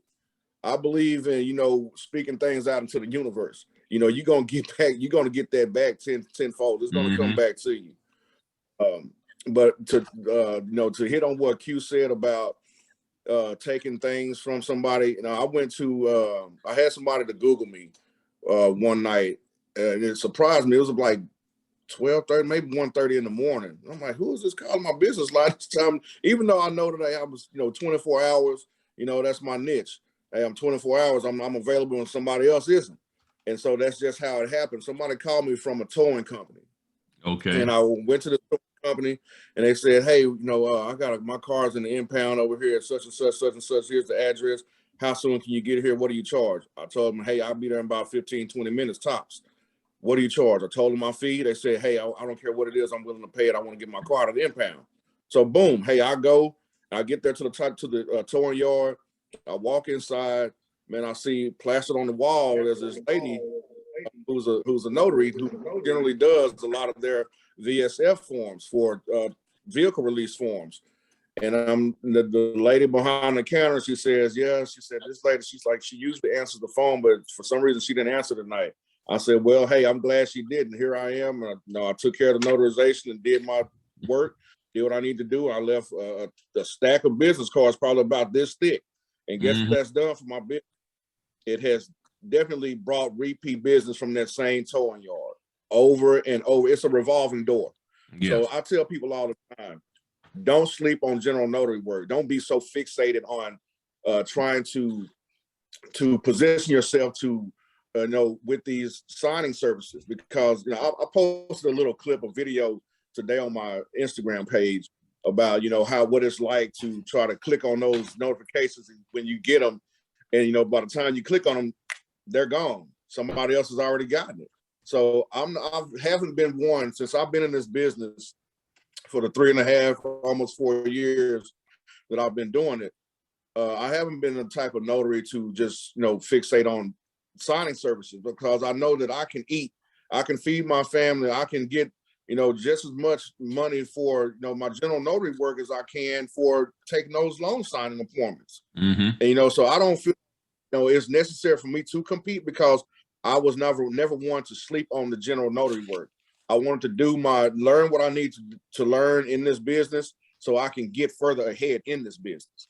Right. And that's basically what I did, to help my business grow, and to network with the right people.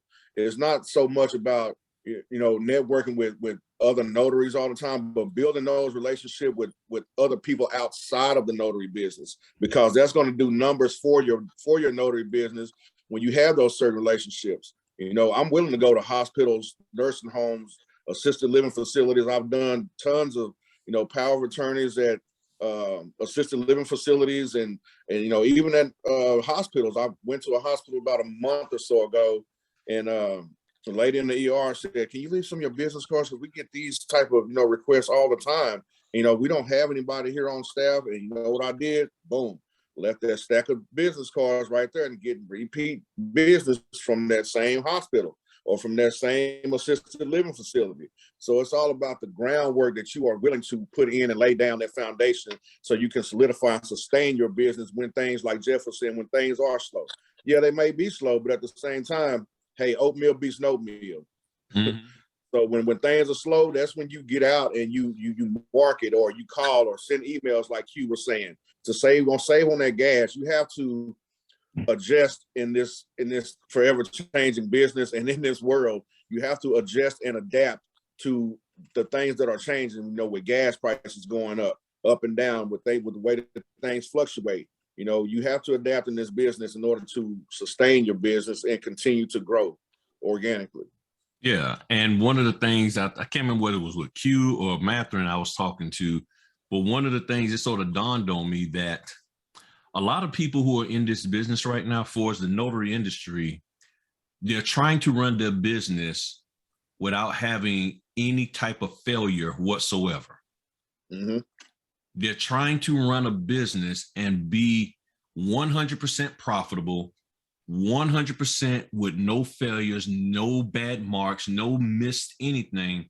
And they're doing that as a badge of honor. And then in turn, and there's a small percentage of people who are 100% error free, that don't make any mistakes. There are some notaries out there that will never make a mistake on the document. And then out of that group, there are some who make other people feel bad because they did make a mistake. Now, Gary, I know he could always talk about this. Yes, there's notaries who make mistakes, but the most important for Gary and any other signing company is whether or not they're able to fix the mistake that they made, and the willingness. And your willingness to fix mistakes is the key, because I told the story. One lady was a signing company owner. Well, she wasn't the owner. She was one of the people that worked for them, the scheduler. She told me straight up, lady, they was paying $300. They paid the lady $300. Said we paid her good money. And she made a mistake and then said, you don't pay me enough to fix mistakes. That blew me away. And I'm sitting here like, okay, that's where the problem comes in at. How do you handle mistakes? And back in the day, a long time ago, there was this preacher named Kenneth Hagin, and he told a story of how these people that was in his church, they grew up in the church and they was taking care, they was just living by the word and rose their sons up to live right. And they came to him trying to figure out what was wrong with their son because he had committed murder. And he said, well, did you talk to him about the Lord and all of that? And they said, yeah, we told him everything, this, that, and the other. And he said this one simple thing. He said, did you ever tell him about the devil? Because he said, did you ever tell him about the evil that's out here in this world and how you can, no matter how well you try to live good, you can do bad? And they was like, no, we never talked about that side of life.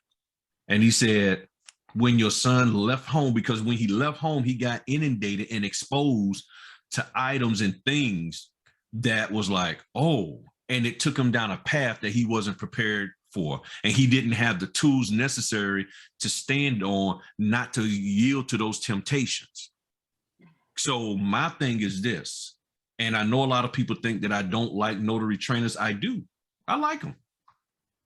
But I think notary trainers need to make sure that the people who they're educating and training are very well prepared for failure, because when they do fail, and it can happen, that notary don't know how to handle it, it can destroy a whole lot. Because let's just say Gary's, processor or scheduler is working and doing things, and they dealing with 15 notaries at the moment throughout the month that have been a problem. And then you have Jeff calls, he's working with Jeff now, and Jeff may have a very innocent and legit question. But because these other notaries have gotten on their processor's nerves so much, they could lump Jeff into that same group and end up not helping Jeff correctly, because because all these other notaries, they don't know how to handle their failure. They don't know how, and they're sitting here like, well, I need your help. You need to tell me how to fill this out. You need to tell me what needs to go here. And you're like, okay, you should know how. And then Jeff comes and say, well, hey, I'm brand new. And now these other notaries are people who you've dealt with 5 or 6 times. They done did 10, 15. You should know better. And then Jeff comes, and I've been in that situation where I called and they chewed me out And I was like, what did I do? And the lady stopped. She said, you know what? I'm sorry. I just been finished dealing with 3 people who counseled on me, a couple of people that they don't even know where the notary is at. And I got all these people asking me about how they're supposed to notarize the documents and they should know how to do that. And when you called, I just got caught up. And I was like, got it. And that's when I started realizing that people aren't being educated properly in this business on how to be successful and handle success as a notary, as well as to deal with failure, that you might do something wrong and how to go in there and fix it when you make a mistake and have the right attitude in fixing it and not taking it personal. So Oswald, I know you down there. He always in the bed. He probably done fell asleep on us. The notary giant. You still with us, man? If so, what you got to say for us today, man? You might have slid off. So, well, Mr. Broderick, what you got for us today? Because I know he's driving. Yeah, oh yeah, just it's busy day. Money just making Saturday. That sounds Not much. good. Just dropped in. First off, happy birthday, Griffin Q. Hope your Thanks, brother's man. got everything that you desire. So get that out of the way. Nothing, man. I just love to when the fellas get together and talk about business, family, and life, and relationships. It's a healthy thing, man. So I admire you for this. No problem. Thanks, man. So, Michael, what you got for us, Michael Martin? Now, Michael, he just had one of his first signings recently. Congratulations. Yeah, I'm thank you. I actually I've completed number 3, so making some progress. So That's what I'm talking about, my man. Congratulations. In like the last about week. So yeah, I'm happy about that. And it seemed like it took a little while, but during that initial phase where I was just waiting, I just kept trying to educate myself. That was like really important for me to figure out how to do things the right way. And then I was like, okay, I need to learn all the business acumen stuff y'all were talking about earlier, marketing and all of that. I mean, I know customer service, but for me, that is kind of newer, like putting myself out there as an individual instead of like an employee. So Yeah. Happy to learn from all of y'all. Yeah, that's what helped me is having the amount of experience in customer service that I've got over 20, 25 years of customer service is what really helped me really hone in on this business and, get comfortable with being uncomfortable in this business because you got to be. I was nervous when I got my first signing, when I got my very first signing, but, I took my time. I was cool, calm, and collected, man, and I did my work, did my proofreading at the table, which I thought I did. But, man, I get all the way back home and going through the documents. I'm sitting at my desk and I'm going through the documents all over again, proofreading. I said, there's one I missed a signature. Yeah, I got to these people's house on a Saturday morning to get them to sign this one paper that I missed. So, before I sit, and I'm glad I did when I got back home, which I should have double checked and triple checked before I left their house, or I wouldn't have had to drive back that 50 miles when I got that first signing. So I was I lost some money in the process, but hey, I did my due diligence and made up for it before I sent those documents back to the title company. And I mean, it made a world of difference, man. So yeah, don't get fixated on when people tell you that, hey, you can complete a 150-page loan refinance in 30 minutes or less. Take your time and do your work because that's going to make a world of difference in your business. And you'll see consistency across the board when those title companies reach back out to you and they say, hey, you know what? I want to use him again, like Griff said. And it happens that way. It happens that way. You'll be surprised when you get calls from lawyers and title companies directly that you haven't even reached out to, and you're like, how did they find me? And that's you building that relationship with them, man, makes all a world of difference. Trust me. Well, yeah, and you just reminded me of something there, again.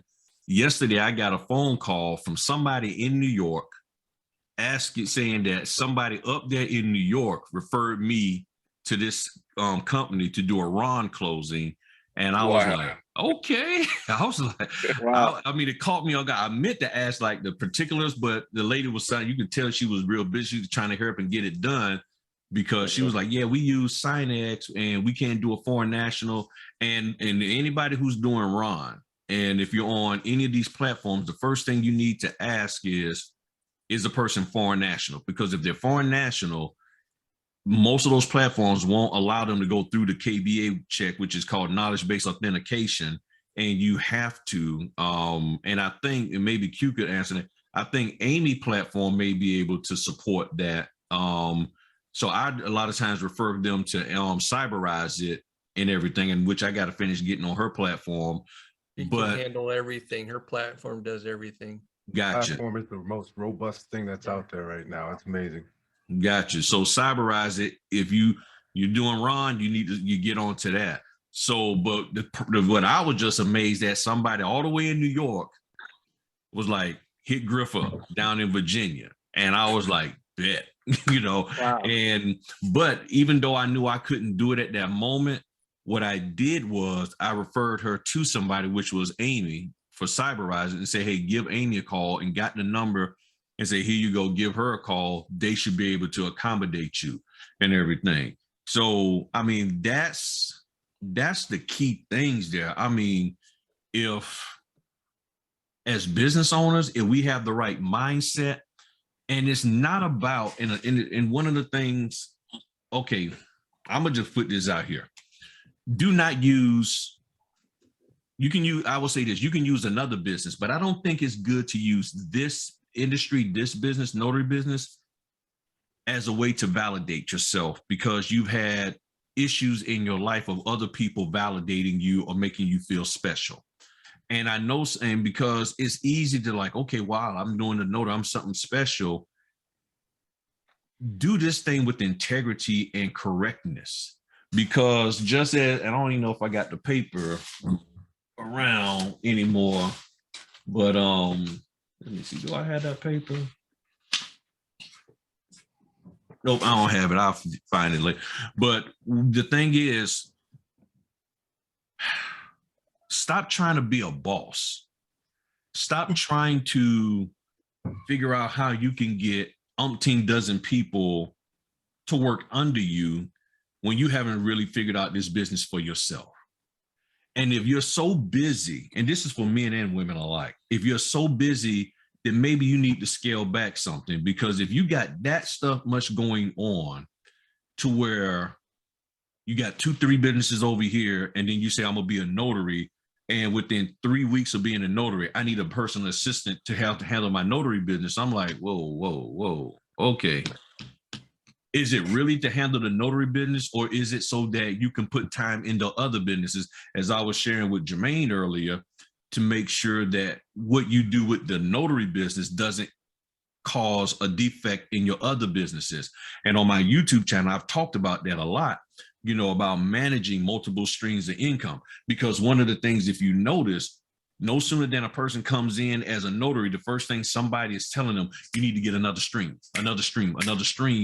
and you can't figure out or really manage your current stream of income. Going back to the people calling me saying, hey, Griff, what am I supposed to do? I got an order and I don't have the ability to print it. I got a printer, but it's an inkjet, and I just read the instructions saying that it needs to be a laser. You see what I'm saying? I'm like, okay, see, this is the kind of stuff. So you're putting yourself out there, but you're not really capable of doing the business.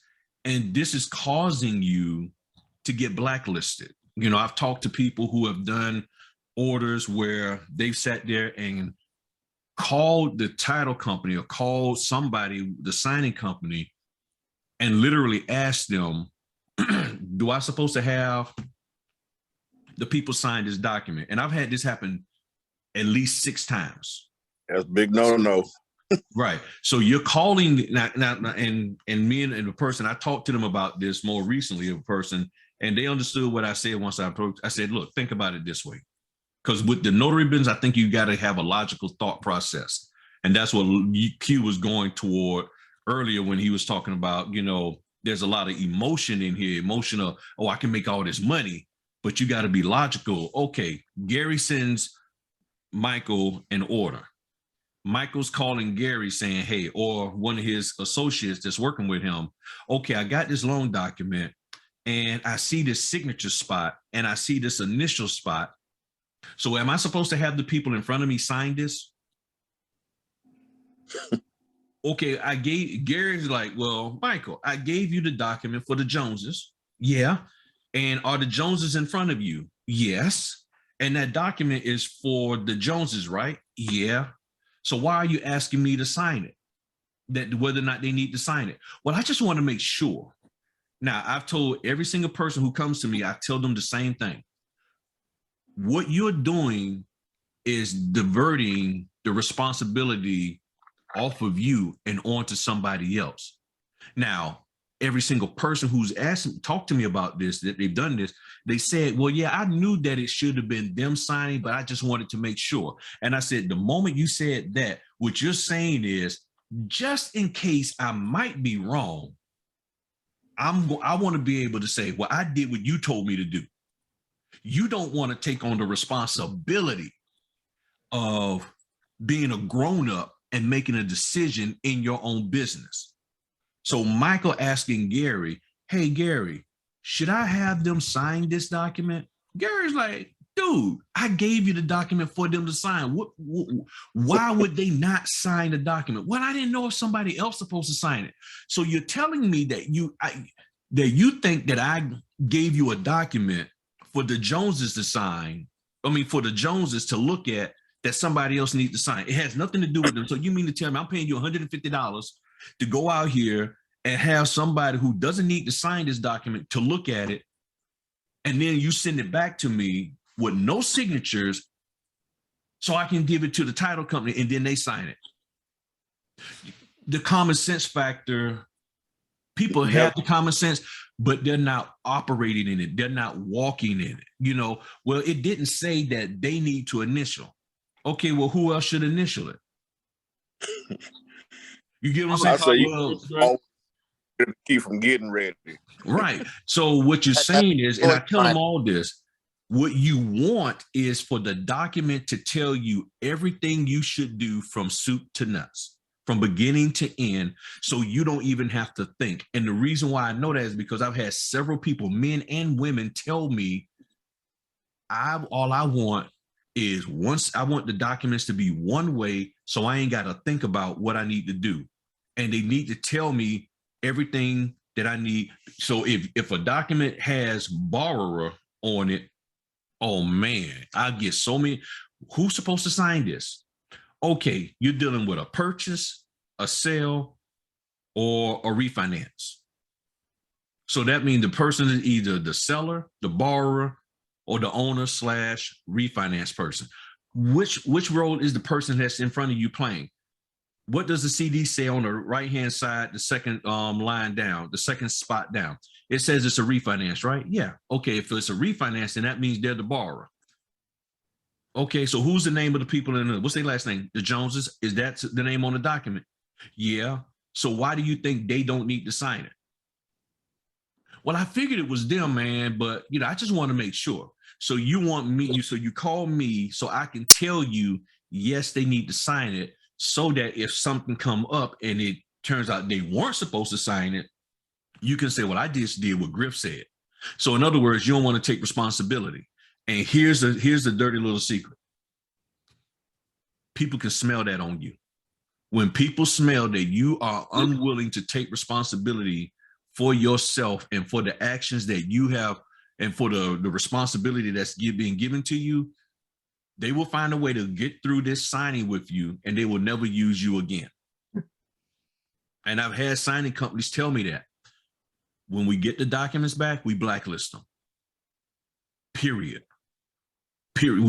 Because you're sitting there asking somebody what you should do. And now that's just with the getting somebody to sign the documents, not even talking about when people start asking about how to notarize the document. And that is the number one thing you shouldn't be doing. You should not be calling the signing company or the title company saying, how do I go about notarizing this document? Do I even notarize it? You know what I'm saying? I mean, that is something that you should not be doing, but notaries are doing that. So what's happening is, from the time you come into the business to the time you get that first assignment, you haven't been properly educated. And like Gary said, I do focus a lot on the education side of it, because I know that after they get the marketing with Q, if they can get the education side with me, that when they come to Gary, he can sleep peacefully at night knowing that the document was executed properly, meaning the person knows so-and-so need to sign here, and they need to initial, and they need to notarize. That's why I did a video called Free Loan Doc Overview. Where do I sign? Where do they sign? Because I go through in that video specifically showing people this is where folk sign. And everybody knows this. You sign a document at the end of verbiage that you have read over, and you're signing it because you agree to the terms and conditions, whether it's a receipt, whether it's a form at the doctor's office, a job application, all of that. Nobody signs the document at the top first and then read it. The signature lines are always at the bottom, where it says, do you agree or do you understand the terms and conditions? It's either yes or no. You sign down there. Then after that, there's either a notarial area or it's not. If it is, then you fill it out accordingly. If it's not, you move on to the next document. So for a grown-up person, and I would say at least 25 years or older, you're sitting here saying, I don't understand where they need to sign these documents at, irregardless whether they have their name on the signature line. But if you know their role as a borrower or purchaser or seller, it's sort of clear. And then they have their name there, or you're calling them saying, do they need to date this? There's a date field there. Yeah, they need to date it. I was just making sure because I didn't know if y'all wanted to date it or not. Well, we put the date field on there for a reason, for you to put the date that they signed it. Haven't you signed documents and dated them that you know what? That makes perfect sense. And this is what people say. So here's what's happening. And you say, well, Griff, man, this all sounds crazy. Here's what's happening. Because the majority of people are just taught to market, and they're not taught the essence of the documents, meaning what that, you know, that, and you're there to get people to sign and date. People think that, oh, well, you should figure that out. You should know that. Well, what you focus people on the most interferes with what they really need to know the most. You're focusing them on all the marketing, all of the giving donuts to title companies, all the smoozing and all of that, and going to every single networking event that's out there. And then at all of these events, nobody is talking about, hey, make sure that they date the field. You don't hear that from anybody. Nobody's talking about that. None of the trainers talk about that. Trainers, if you're listening to this, hint, hint, I'm giving you another way to make some money. Teach people how to notarize the daggone documents. That's why I started the business, the Notary Success System, in which today we're doing this on Saturday the 7th. On tomorrow, I'm working with my first client, and it's going to be a one-on-one with her. She's here in my area. And she told me, I'm paid all kind of money, and I can't get anybody to call me back. All these people I done paid money to, and nobody won't call me back. And my heart went out to her, and I said, well, ma'am, look, okay, I was going to start my training later this month, but guess what? Me and you going to sit down one-on-one tomorrow, and we're going to go through the loan docs and everything. And what I'm doing is showing people physically how to do what Gary needs them to do, which is conduct the closing. You get in there and you deal with how to conduct the closing from start to finish. I even got stamps that says notary on it so that they can practice stamping. I got a notary law book so they can practice recording people. I'm talking about from start to finish. And then I got probably about 10 different documents. I got refis, buyers, sellers, loan mods, debt settlements, and a reverse mortgage and a loan application, all redacted so that they, with fake information in it, so that they can sit there and go through the signing. They can actually, here you go, bam, let's go. Are you gonna make mistakes or something when you sign it so they have to catch it? Oh yeah, I'm gonna trip them up. Okay. I'm gonna trip them up. I'm gonna trip them up. They're gonna, and I'm gonna show them how to deal with stuff. I mean, because one of the things, how do you deal with the fact that you're supposed to meet John and Jane at 12, and Jane got caught in traffic, and they short on time? Do you sit there just looking at John until she get there and then do the signing? Or how do you go about organizing the documents while you're working with him and getting it done, and then she comes 30 minutes later, and boom, and then you can get done in that same amount of time, because Gary is under the gun, because that document got to now be scanned back for same day funding. And the reason why I'm saying that, because this past week that happened to me. I'm meeting a guy for an SBA loan, and I love commercial loans. I love them. I love Gary. If you get a commercial loan in my area, I love them. So I'm sitting there doing the SBA loan, and I get there to the place early. It's at a firehouse sub. It's the guy I'm meeting with is buying a firehouse from the current owner. And out of nowhere, I get there and I'm sitting here like, okay, I don't see any ladies in here. I'm like, maybe she's in the back. He's like, oh yeah, my wife left about 10 minutes ago and I don't know where she's at. And I told her that we supposed to be here. She ain't get back until 11. I was supposed to meet him at 10. She ain't get back until, no, I supposed to meet them at 11. She ain't get there till 11:35. And then I wanted to try to get him to go ahead on and get started, but he was sitting up there running the numbers with the other people.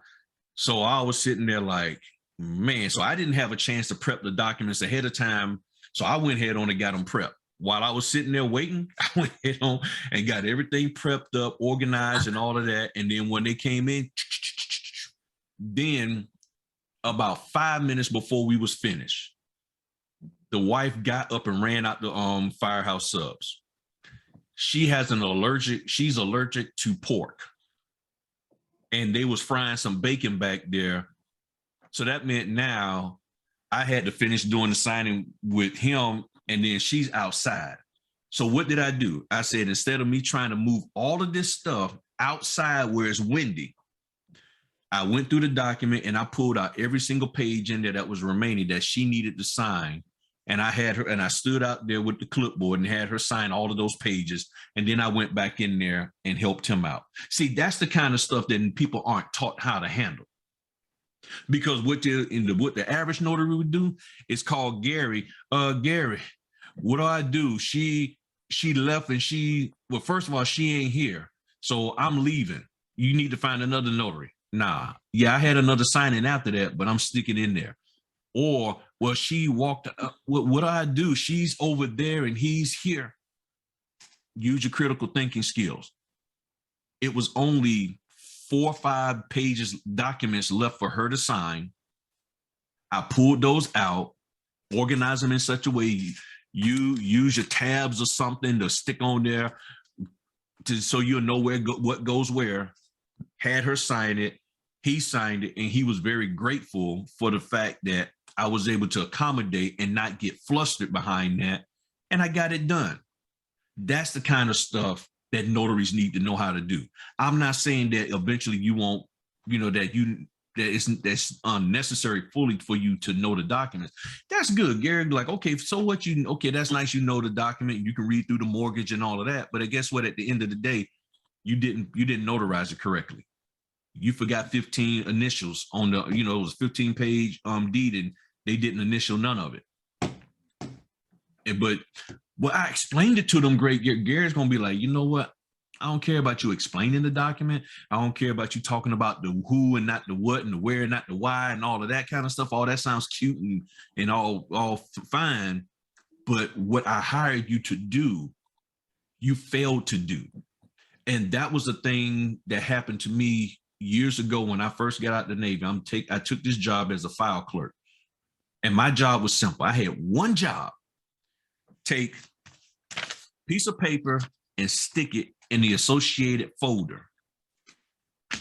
And what did I do? I allowed myself to get distracted by trying to help everybody else with what they was doing. Oh, I'm gonna help you out. I'm gonna help you out. Trying to, validate myself that I'm an important part of this here. I had the most boring job to sit in this darn near closet and just file paperwork away. I mean, literally, it was like a closet, like a walk-in closet, to give it a better description. It was, it was big enough you walk in. And I'm sitting there and I'm like, and next thing I know, they called and said, hey, we need you downstairs. And I knew I was getting ready to get fired because the Friday before, the daggone owner of the law firm came down looking for a piece of paper that I hadn't filed away. And he said, shouldn't this been filed away? Because I sent this down here 4 days ago. That's all I could do, just look at him like, yeah. And when I went home that Friday, I was like, I might be gone. Came back that Monday, they sat me down and I was like, why? They said, you didn't do what we hired you to do. I said, he said, we didn't hire you to do all of that. We hired you to file that paperwork away. And when Mr. Moody came down, that paperwork wasn't there. Here's your severance. Peace out. And I was like, dang. So I was like, you know what? I learned the lesson. Understand the role that you play. And if you're going to go over and above that, make sure you still get the job done that you was hired to do. So I'm saying all of that to say, for those of you who feel that it's so important and imperative that you be a document aficionado, that you know the documents. And I know different people have different thoughts on this. Some people say that in order to be a great signing agent or even a good signing agent, you must know the documents. And I'm okay with that statement. But my question would be to people who say that, what is it that you want me to know about the documents? Because there's so much to know about the documents to just say know the documents. And then when I get phone calls from notaries saying I've been in this business a year and I'm afraid to start because I don't feel that I know the documents well enough, I'm like, and people such as Gary come to my mind. And for those of you who are looking at the reason why I keep saying Gary, because he owns a signing company.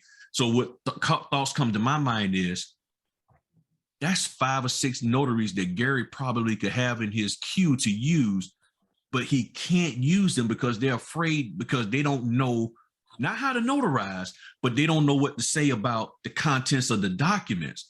And they're struggling on explaining that. And he's like, I just need you to get the daggone document signed.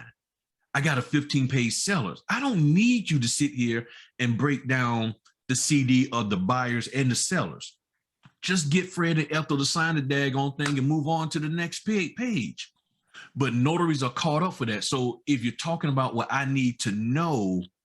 then you need to define what it is you need to know. And then I will say this, from a signing company perspective, maybe the signing companies need to let their notaries know that, look, this is to the level of what we need you to do.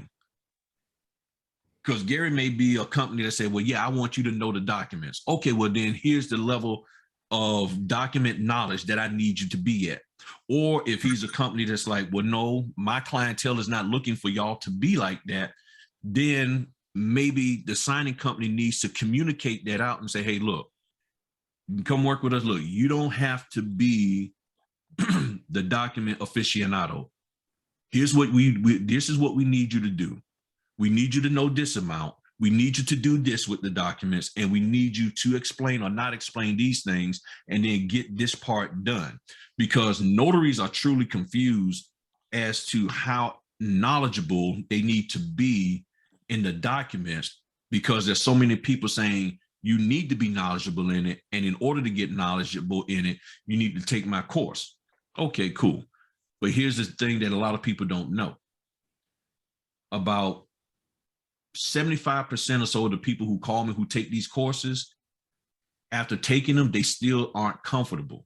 So if you're not comfortable with being able to express verbiage on those documents, my question is there an issue with your ability to comprehend and learn, or is it the way that the person is teaching you? Because if somebody is teaching you something, irregardless of the cost, and you leave there and you're like, I don't know anything, I don't feel comfortable, I'm not I'm not capable of doing this, then the question is, why aren't you? So it's either an issue with you and your ability to learn, or issue with the way that they educated you. It's one of the two, or a combination. And that, I'm not saying that, you know, we need to, that's something you got to figure out on your own. But, you know, I'm like, okay, if I'm going to start a signing company, that's something that's now in my head, that y'all done took all this training from all these people, but you don't feel confident and comfortable, or you took this training and now you're going all the way over and acting like you're an escrow officer when that ain't why I'm hiring you. I'm not hiring you to do that. So I'm sitting here, I'm like, okay, we got to figure this thing out. And I'm pointing this out so that it'll be out there in the atmosphere so people can think about this for themselves and say, what is it that I'm really supposed to do? Signing company, what do you want me to do? Well, I want you to do this here. That's all I need you to do, Griff. That's it. Yeah. And I'll be honest, right now, at least 90, almost 95% of my closings are me going in there and just getting them to sign. And the couple, whether buying, selling, refinance, HELOC, reverse mortgage, they're not asking me to explain nothing. Why? Because in my opinion, what's happening now is that the title companies and the escrow companies and the lenders are now starting to give the customer the documents ahead of time to review. And I think they're starting to do that more now because they found out that there's notaries who are saying things about the documents or trying to explain stuff that they're not properly educated in. And it's causing some of the deals to go through the floor, to fall through, because you're saying something about something or trying to explain things, and it's confusing people. And then they're like, well, you know, we're not signing this because I don't think that's what we agreed to. And, you know, and I told the story about how the guy told a couple, oh, well, you need to call the loan company and find out when you're going to get your escrow check. Well, if anybody knows, they automatically send you the escrow check when you refinance and leave a company within 30 days of the closing date. The guy calls the escrow company, the lender, and the lender was like, oh, well, we can offer you a better rate. Next thing you know, 6 months later, yeah, he got a better rate, but he said, I wasn't paying any better. He said, yeah, I went with them. And next thing I know, the new mortgage company had already paid off the old loan. And I done did a right to cancel, but the old loan is paid off. The new loan, and the old loan company now that is now, they're like, oh, well, we can't offer you that deal because your loan been paid off. And he said, I went for 4 months, not even knowing who I'm supposed to be paying my mortgage to. And I got 2 deeds of my property recorded down at the courthouse, one from the old and one from the new. All because a notary spoke out of term, trying to like, I'm gonna educate you and tell you, here's the thing, what you need to do. And if the notary knew any better, they would know that when a person refinances with a company that is not theirs, that money is automatically sent to them 30 days later, because once the payoff is done, they're not allowed to keep that money in escrow with that company. They send it back to the user. But they thought they was being slick and trying to help him out, and it ended up costing that guy a whole lot of time, effort. And he said, I'm not even saving. He said, my mortgage ended up being basically the same. I'm not even saving any money. It got me paid because I did the closing, but it didn't do anything for that person. So Griff, I just want to tell you something. I don't think that the notary is 100% at fault there, because we as notaries, they just didn't tell the guy who to call first. And the first person the notary should have told the guy, call your loan officer. Right. That's what should have happened. And then the loan officers could have told him what to do. It's not our responsibility as notaries to know that you're going to get a check in 30 days, within 30 days or whatever. That's not really our deal. I mean, so. Well, let me clarify also, and I'm glad you said that. Well, the guy didn't even ask him about the money. He volunteered it. Oh, okay. Well, that's a different story, man. Yeah, thank you for saying that, because I always forget about that part. No, it's honest, I always forget. He volunteered to tell him, this is what you need to do, which tells me he does that all the time, or she does. He didn't tell me it was the male or female, but that notary does that all the time. And you're right, it's not our role to know ... And I agree. But the question then remains, if the question is asked, you're right, go back to the lender. But if the question isn't asked, why are you even offering up advice? Because if I'm not mistaken, the NNA says all the time, don't offer up advice.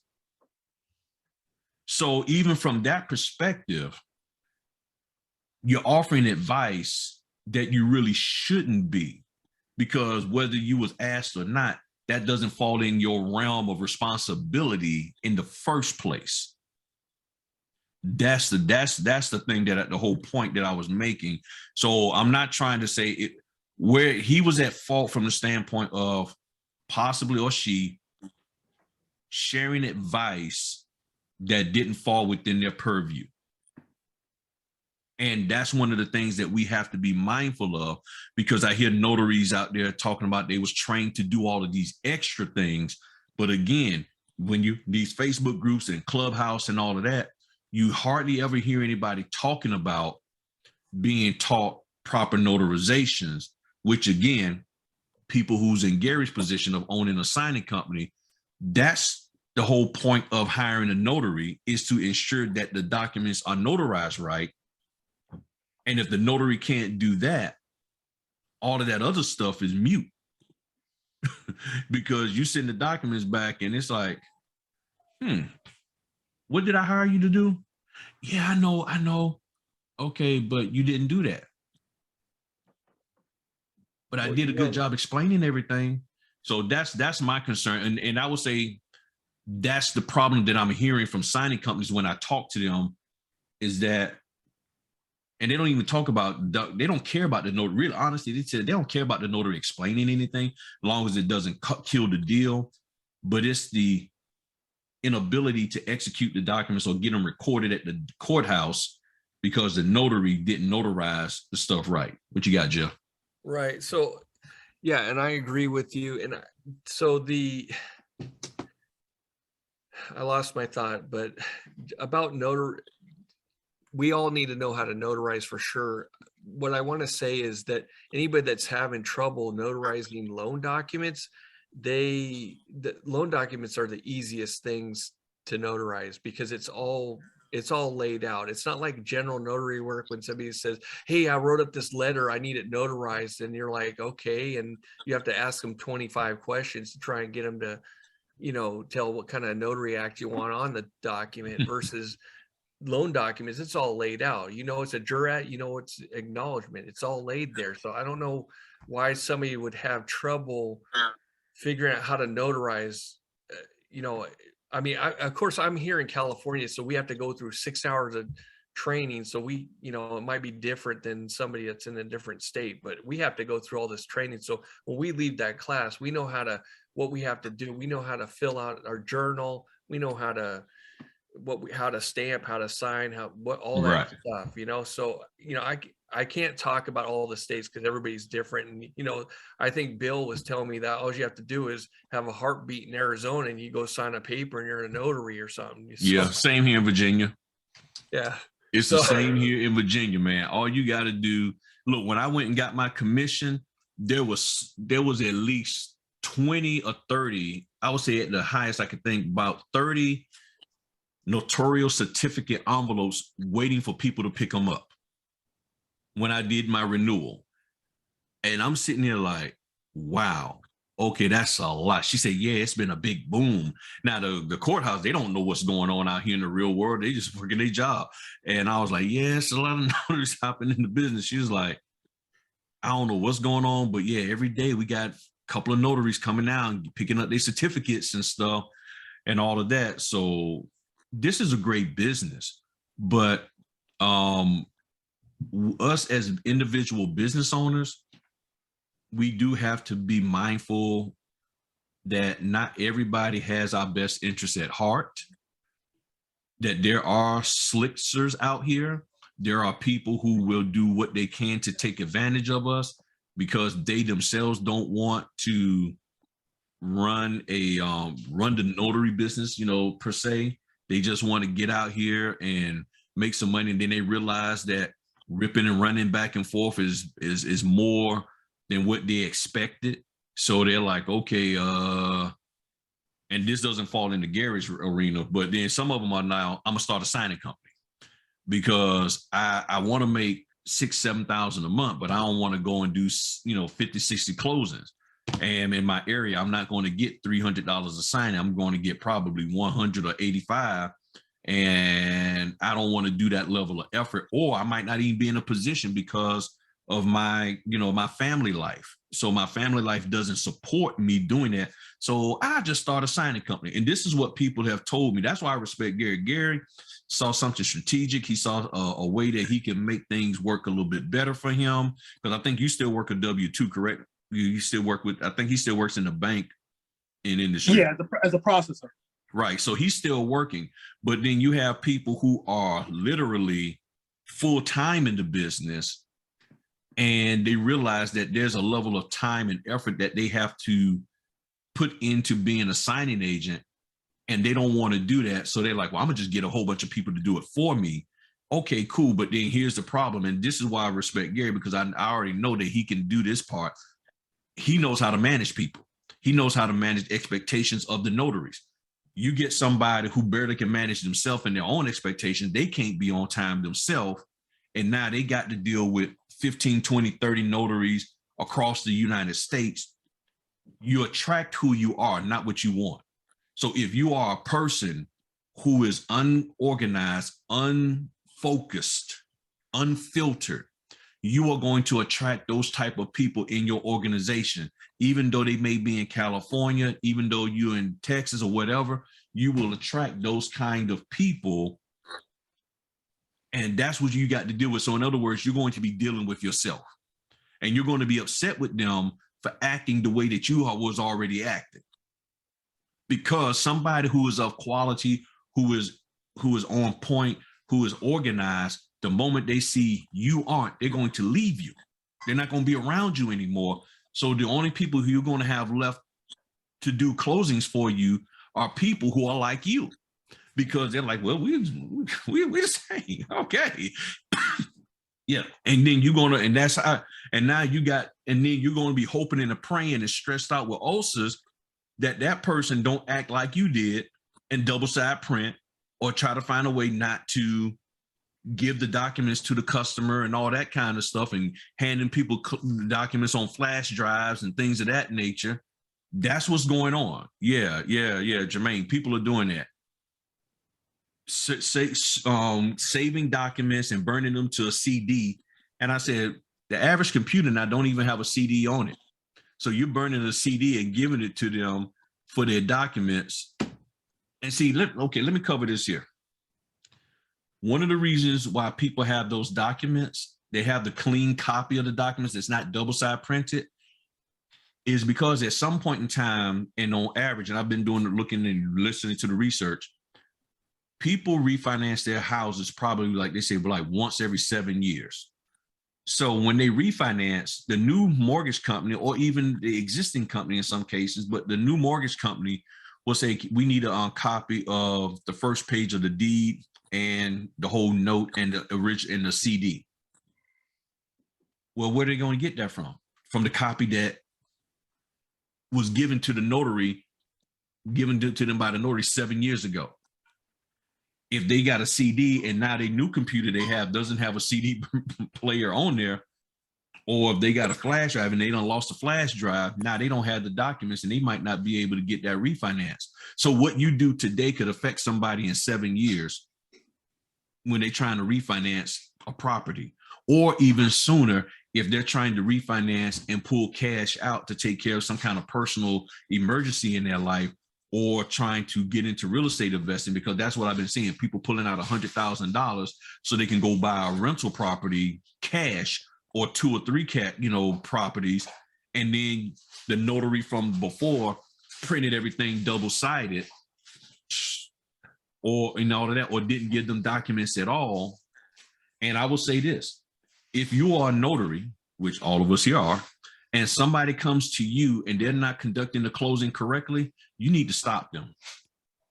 I've had more notaries call me about, yeah, Griff, I was doing somebody came over and they was doing a closing for me and they didn't have the documents. They were trying to email them to me. They already had the documents signed and stamped. And I said, is that how you conduct your closings? No. I said, so why did you accept that from them? Well, I ain't want them to get in trouble. They already put themselves in trouble by doing it wrong from the get-go. And I said, you come in my house, I'm going to dime you out. I'm going to tell you, look, I'll be like, Jermaine, take them documents and go print them back again, bring them back without you signing and stamping them. If you don't, I'm going to let, and see what I'm going to do while you there. And I'm going to take a quick picture of it so I can have proof that you didn't do things right. And I'm a snitch. And you'd be right to do so. Yeah. So if we are notaries and we're trying to do things right, but then you accepting somebody, just like I know Jeff is not going to accept somebody fingerprinting him incorrectly. And he runs a fingerprinting business, and for him to sit there and allow somebody to fingerprint wrong, or Gary, who runs a signing company, to have the signing company owner call him and try to come up with some excuse why things weren't done right rather than fix them, you'd be like, nah, dude. I run a signing company. Look, you need to get your notary straight and you need to fix this thing right now. You need to do this thing correctly. I don't want to hear that. You need to do things right, because you shouldn't be allowing that to happen to you, knowing that you're not going to execute your business that way. That is not the way we do it. And this is how we filter out and flush out all of these bad actors that are in the notary businesses when they realize, man, okay, I'm gonna try to I can't get over Jermaine. I can't get over on Eric. I can't get over on, man, okay, I can't get over on nobody. You know what, man, forget this, I'm out. And now we got a whole bunch of printers we can buy off of them and give them to people who really need them and stuff and all of that. But I mean, I'm just saying. I'll say this too, Griff. That's one reason why people are complaining about the low balling fee, because things are not being done right. If I'm the owner of a title company and I get a lot of these documents sent back to me, or my escrow officer is complaining about, you know, this closing disclosure wasn't signed right, or what have you, the note wasn't signed right, then I'm not going to want to pay somebody $100 or $150 or $200 to go out and do a closing for me if I know that deep down in my heart I got that gut feeling that it's not going to be done right. I don't want to pay somebody that kind of money to go out and do this, you know, and represent my company, and it's coming back to me with, you know, insufficient, you know, with stamps not in the right place, or not being stamped at all, or not being signed or dated. I don't want to pay somebody that kind of money to do that. You're right. And people have told me, signing companies have told me, they don't want to pay for mistakes. They don't want to pay somebody to go out there and make mistakes. So one person told me, she said, like in Indiana and some other areas, sort of rule, and they have a hard time getting noticed. She said, we'll pay them. We normally pay $125. She said, we'll pay them $175 because we understand they got to drive extra. There's gas and all of that. And then they go and mess the whole signing up. And then when we ask them to fix what they messed up, they're like, So she said, we dropped our fees back to $125. She's like, we're willing to pay them more, but then when they make an error and we don't even give them a hard time about it, we just like, hey, just go back and get this re-signed, or this, that, or the other. And then they tell us, no, I'm busy. I got other work to do. I'm not doing it. She's like, okay. They get the documents back, blacklist them, and then go get another notary to go get it fixed. And then they say, you know what, we just gonna have to drop our fees back down, because they're not appreciative of us trying to put more money into their pockets to the level that they would just be willing to accommodate us when there's a mistake made. So I know, Q, you got the role, my man. Anybody got some final words that they want to share before we bounce out of here? Yeah, before I roll out of here, gentlemen, again, it's been a pleasure sharing this time with you. I really do appreciate it. Check out captivatednotaryms.com. You know, if you want somebody to talk to about your business, Jermaine, you know, I forget who the other fellow that was in here that's brand new. If you guys just want somebody to talk about some things with one-on-one, I know you guys see a lot, you know. Appreciate that, man. YouTube Yeah, Michael, Thank you. I know you guys see a lot of YouTubers and people offering training and all this other stuff, but if you just want somebody to sit back and just take a look at what you got going on and just think about some things, definitely hit me up. That's what we do during my consultations. Not trying to sell you nothing, just give you an ear to listen and maybe, you know, give you some experience from things that I've gone through and some things that I see other people's going through. So definitely check out Captivated if you guys need anything. I know Gannon, I see your stuff on Instagram all the time. You're doing some great work out there. But if if you're looking for some more stuff out there or you know, some more creativity, it's what I do. Just hit me up and we can definitely work something out. We'll do it. To I get love some to stuff bounce out there for ideas you off guys. of you.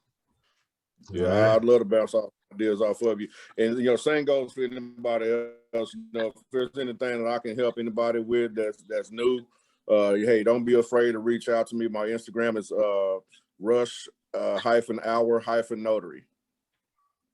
All right, gentlemen, I gotta go get my children. Oh yeah, happy birthday to you fellas too as well. Yeah, happy birthday. Thank you. guys. Have a Be good one. safe. Yeah. And Gary, for you, man, look, just like I said, I started my new company, Notary Success System, and it's designed to help notaries really get down and dirty with understanding how to conduct closings. So if you come across any of your notaries that are struggling, send them my way. I got you. Yeah, definitely. If they need help, you know, understanding the notarizations, this, that, and the other, they need some, whether it's in a small group or one-on-one, you tell them to just come to me. I'm gonna get them straight. Now, you also did mention something about critical thinking. That's the other facet of it. You know, one thing, you know, knowing the documents, X's and O's, but other than critical thinking, you know, I always want to make sure that I'm finding that next title company, that next job that feeds the subcontractors, you know. So I'm out there trying to create these relationships. And one of the things that boggles me down as a signing service company owner is these questions, some of the questions you alluded to earlier. You know, just not having, not so much the X's and O's, which they can learn from the training, but really just the ability just to think about interpersonal skills with, like, you know, the clients. If I have a situation where, like you mentioned, the husband stepped out for 30 minutes, what do I do in that situation? You know, Right. a lot, I'm seeing that a lot more lately, those situations where, you know, they just, it's like, you know, I mean, part of this business is being a professional, you know, and being a professional, you know, you have to really learn how to navigate through some of these customer service situations. So as a signing service company owner, you know, I would rather have some stronger critical thinkers on my team than, you know, than having people that know the business but can't critical think, you know, because I could teach the critical thinkers how to do the job, but to just not know how to just be on your feet and just not know how to navigate those things hurts the notary and hurts me and hurts the ability for all of us to grow, you know. So that's one of the things I really look for as well, you know, just really being a champion of just looking for ways to make the customer happy. Because once the happier I make the title companies, the happier I am, the happier the subcontractors are, and the happier I am because I'm able to get more relationships for them. So, you know, just that's my little piece I have to add. It was great hanging out with the fellas today. Thank you. I spent you know, we've been on here for a little bit. You know, I learned a lot. You know, I'm on social media, LinkedIn, Facebook, Instagram. You know, on Instagram, I'm GPL Mobile Notary Services Incorporated. LinkedIn and Facebook, Gary P. Lewis. You could always hit me up on the DM. You know, if you want to pick my brain or if there's anything else you need. Really appreciate this dialogue. It's been great. Thank you, fellas. No problem. And fellas, I really appreciate each one of y'all coming in. Had a great time touching bases with y'all, some of the new ones. So anybody else got anything else they want to share? Eric, Michael?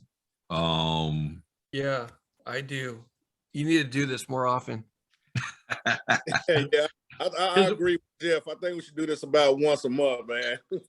I don't know about once a month. That might be a bit too much, but at least once a quarter. Because I don't know, when was the last time we did it, Griff? I mean, and it was a while ago. Yeah, it was like 6 months ago or something. Yeah. Like that. Yeah, it was 6 months ago. Well, and just being honest, we don't have a time where the fellas just get together. I mean, men, and it's not, and as you see, we ain't talking about nothing creepy or anything. We just talking business from a male's perspective because we have a different viewpoint. You know, it rises and falls on a lot of us men for our families.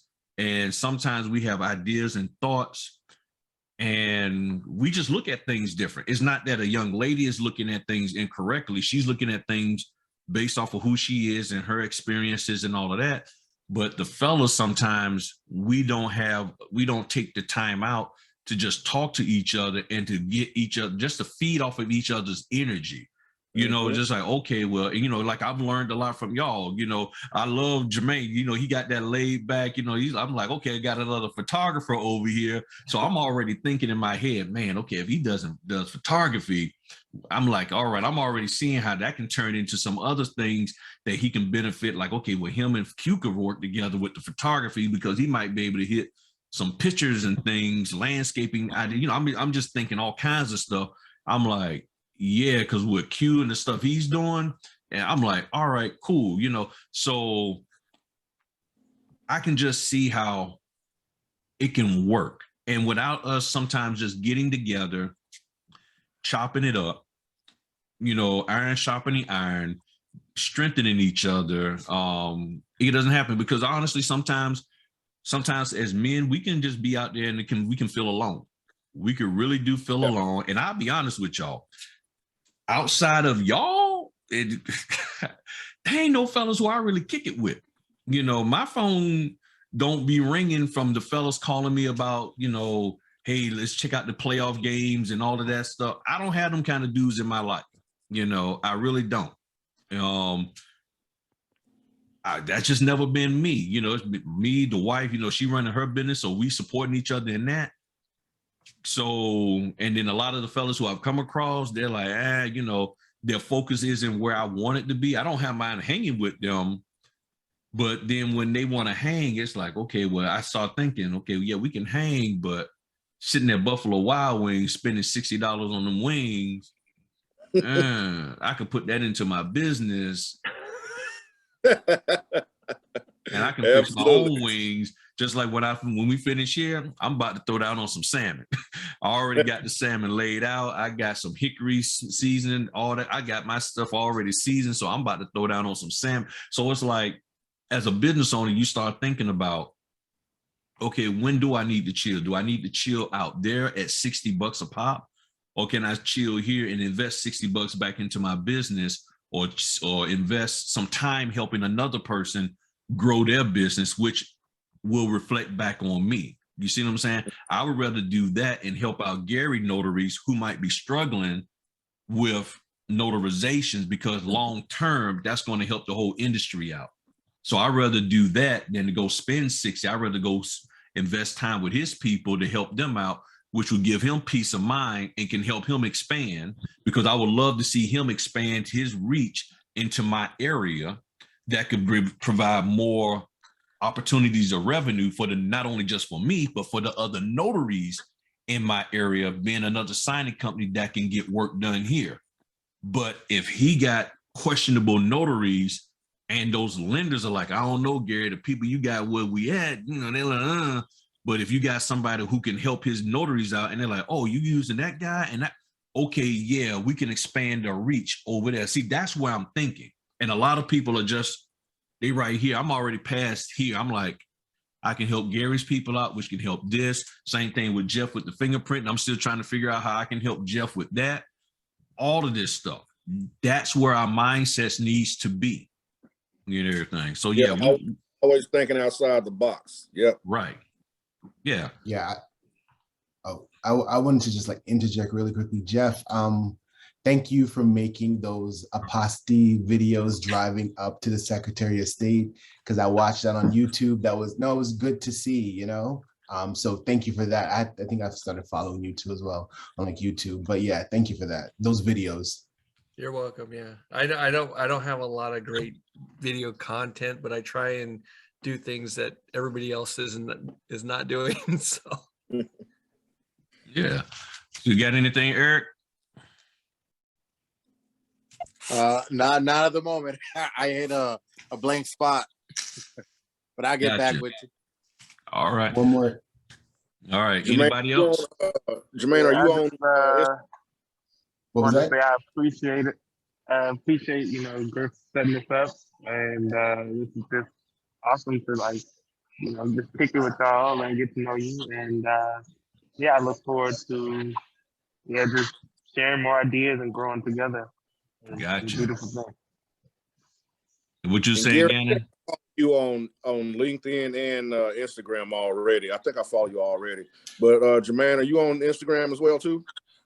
Yeah, actually, I'll shoot the LinkedIn here, but throw that yeah. stuff in the chat. Oh, so throw it we in all and save can the see it. chat. As the 3 dots at the end before the smiley face, you could save chat. Yeah. Yeah. Okay. I was gonna say, Griff. Oh man, what was I gonna say? I was Take gonna your say, time. I guess it's surprising to me because like being new and hearing the things that you say that people are doing. I don't know, like I'm used to working in a corporate setting and customer service is super important to me. I did Right. a signing yesterday and I was there like 17 minutes before, and he and I spoke and he was running late, and in the meantime I was going over the stuff in the car, and Mhm. when we sat down, everything went smoothly. He made an error and I was like, don't worry about it, I have another paper. Boom, you could just carry on there. I'll shred this when I get home. Yeah. And after that, I went to like a Wendy's really quickly, looked everything over like maybe a 3rd time or 4th time, and just scanned it from my phone and just sent it. So I guess my thing is, like most of us, I think maybe have done like maybe the Instacarts and the Grubhub, and Yeah. I mean people don't mind driving 35 miles for $30, but they won't do a signing for $30 or $40. That's maybe gonna take 30 minutes or less, or even more. So I don't know. I'm the group that I'm in. They say people do business with people they like, know, and trust, and I think that rings true. Yeah, you're right. Yeah. And again, as I've always said more recently, how other people are marketing a business determines how people come into the business.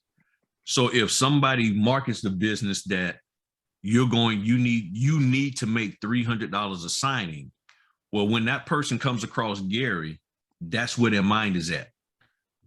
Their mind is there because that's how it was marketed. Keep in mind, if you've never been in this industry before, you know nothing about it. The question then becomes, why is somebody thinking that way?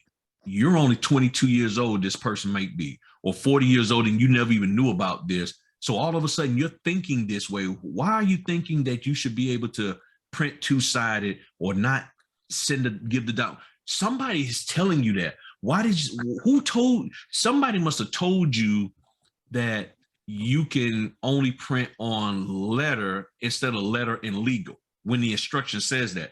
Just like somebody asked me a question the other day and said, hey, can you do this, that, and the other with Groundworks? And I was like, I've never even thought about doing that. Why are you asking? Well, somebody else said that you could. Well, now my question back to them is, and it's going to always be this now, did you have them prove to you that it could be done that way, or explain it? Because they told you something and you want me to validate whether what they told you is true. That's not my role in life.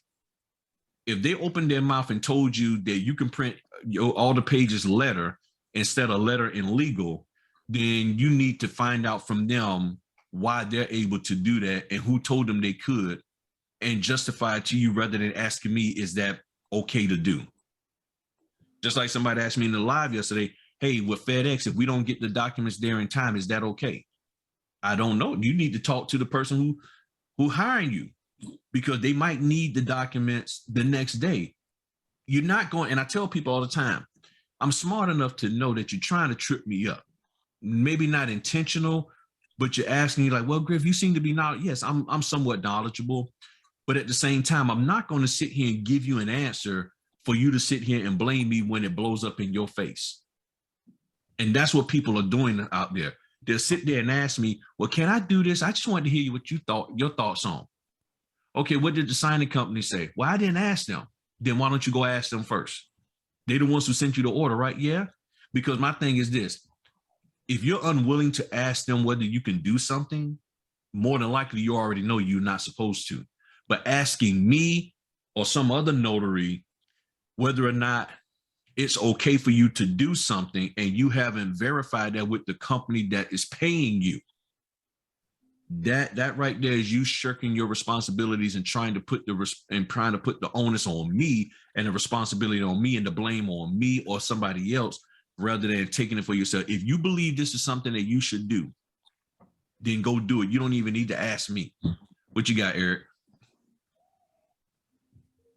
Just to piggyback on what you were talking about earlier about just like the jobs of $60 or $50, you know, it just throws me back to a video you had posted on YouTube that you did all the math, you had your Excel sheet, and you're like, hey, if I decide to not take all the $50 jobs and the $60 jobs, because I am moving my car for $60, like how much am I losing? And you compared from when you started, where you were at, the year, and you're like, if I take away all these jobs under, I think it was $100, there is all this money that you were missing out. And you were like, how am I going to tell my wife, you know, I'm a business owner and I got you, you know, and I'm covering, you know, my part in helping out in the house when I'm missing out on $8,000, you know, missing out on this much. It's like, it's that mindset. It's like, you probably are building up a better relationship with that company, and you never know that company's gonna be like, hey, yeah, I know we were giving you $65 fee, but you know, for you, we're gonna bump it up to 85, 95,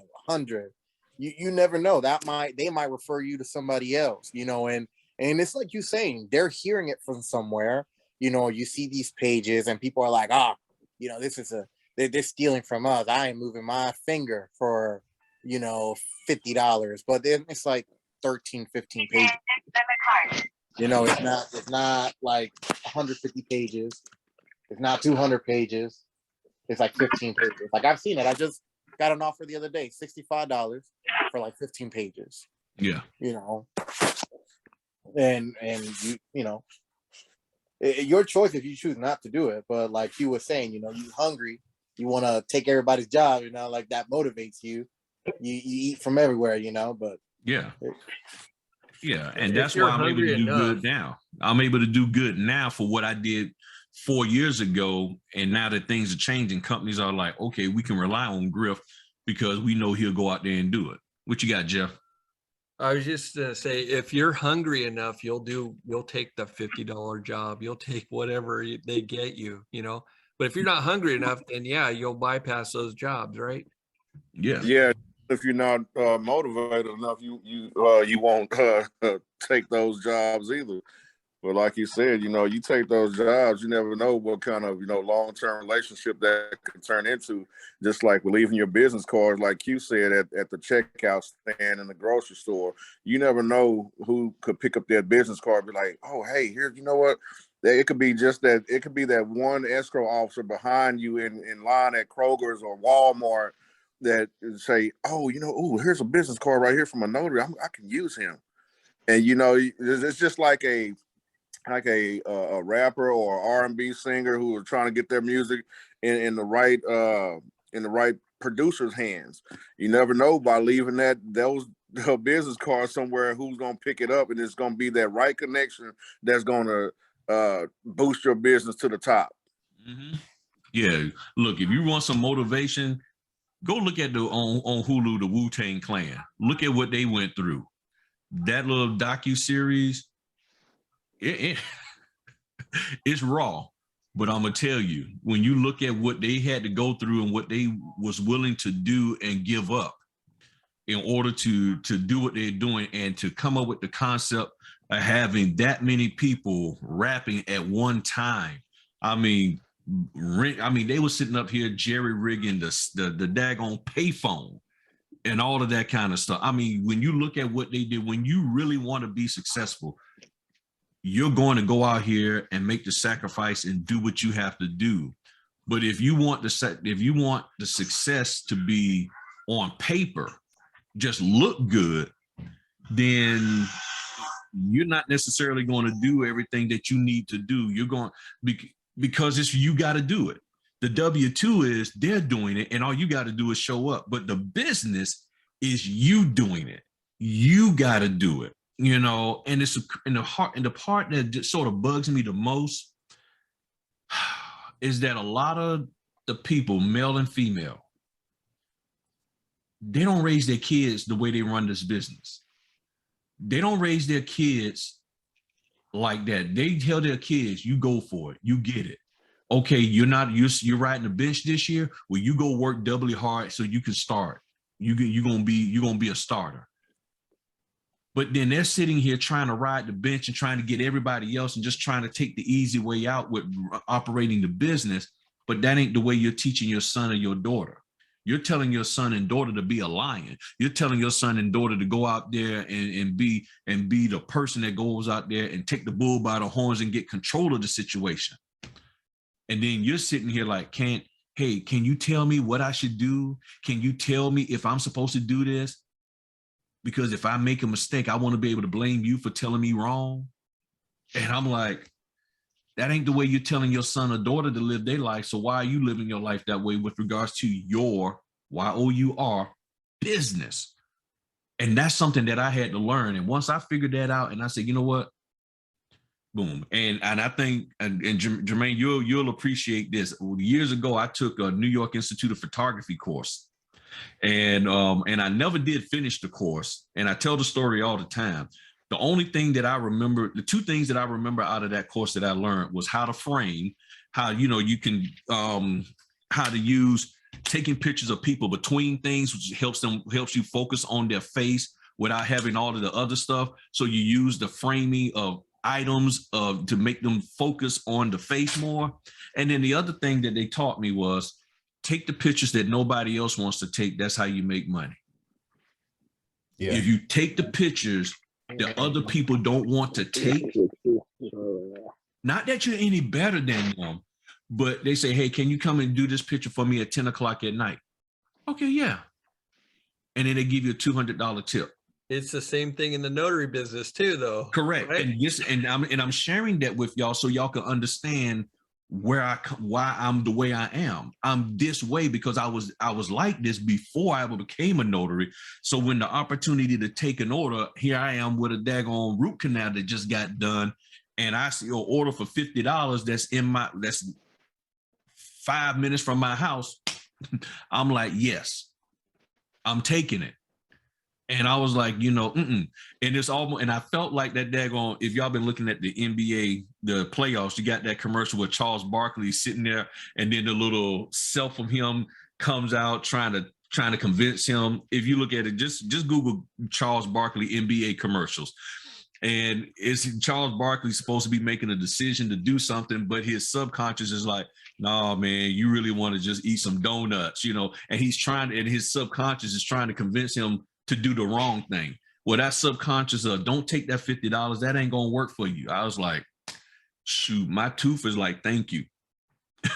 And I mean, a lot of orders I've done this month so far have been under $100. But case in point, I did one last week. I think it was 85. Yeah, it was like 85, or might even been less. And it was a seller. The guy was buying a property in Tennessee, and he started a Wyoming LLC. Well, in the paperwork, I didn't know this, but he caught it as he was reviewing it, that they put his LLC as, they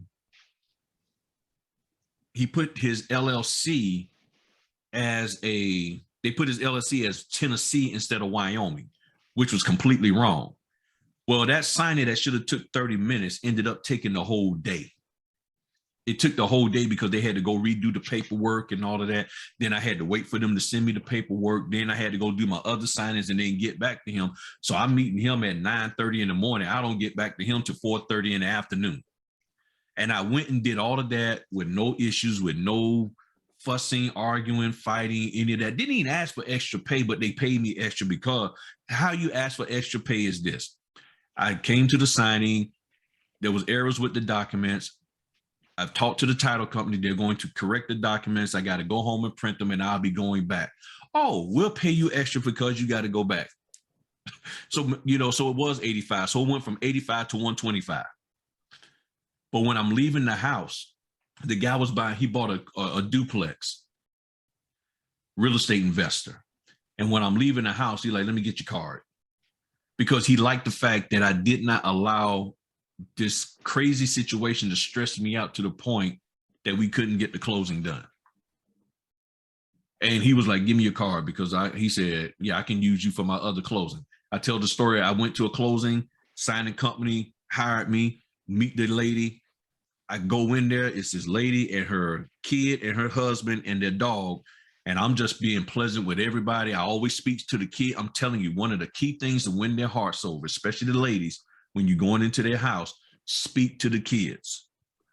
Speak to the kids and be cordial to the kids. Hey, how you doing? Give them a little fist pump, all of that. What's going on with you? If they got their little costume, like one kid had a little Spider-Man outfit. Oh, you Spider-Man?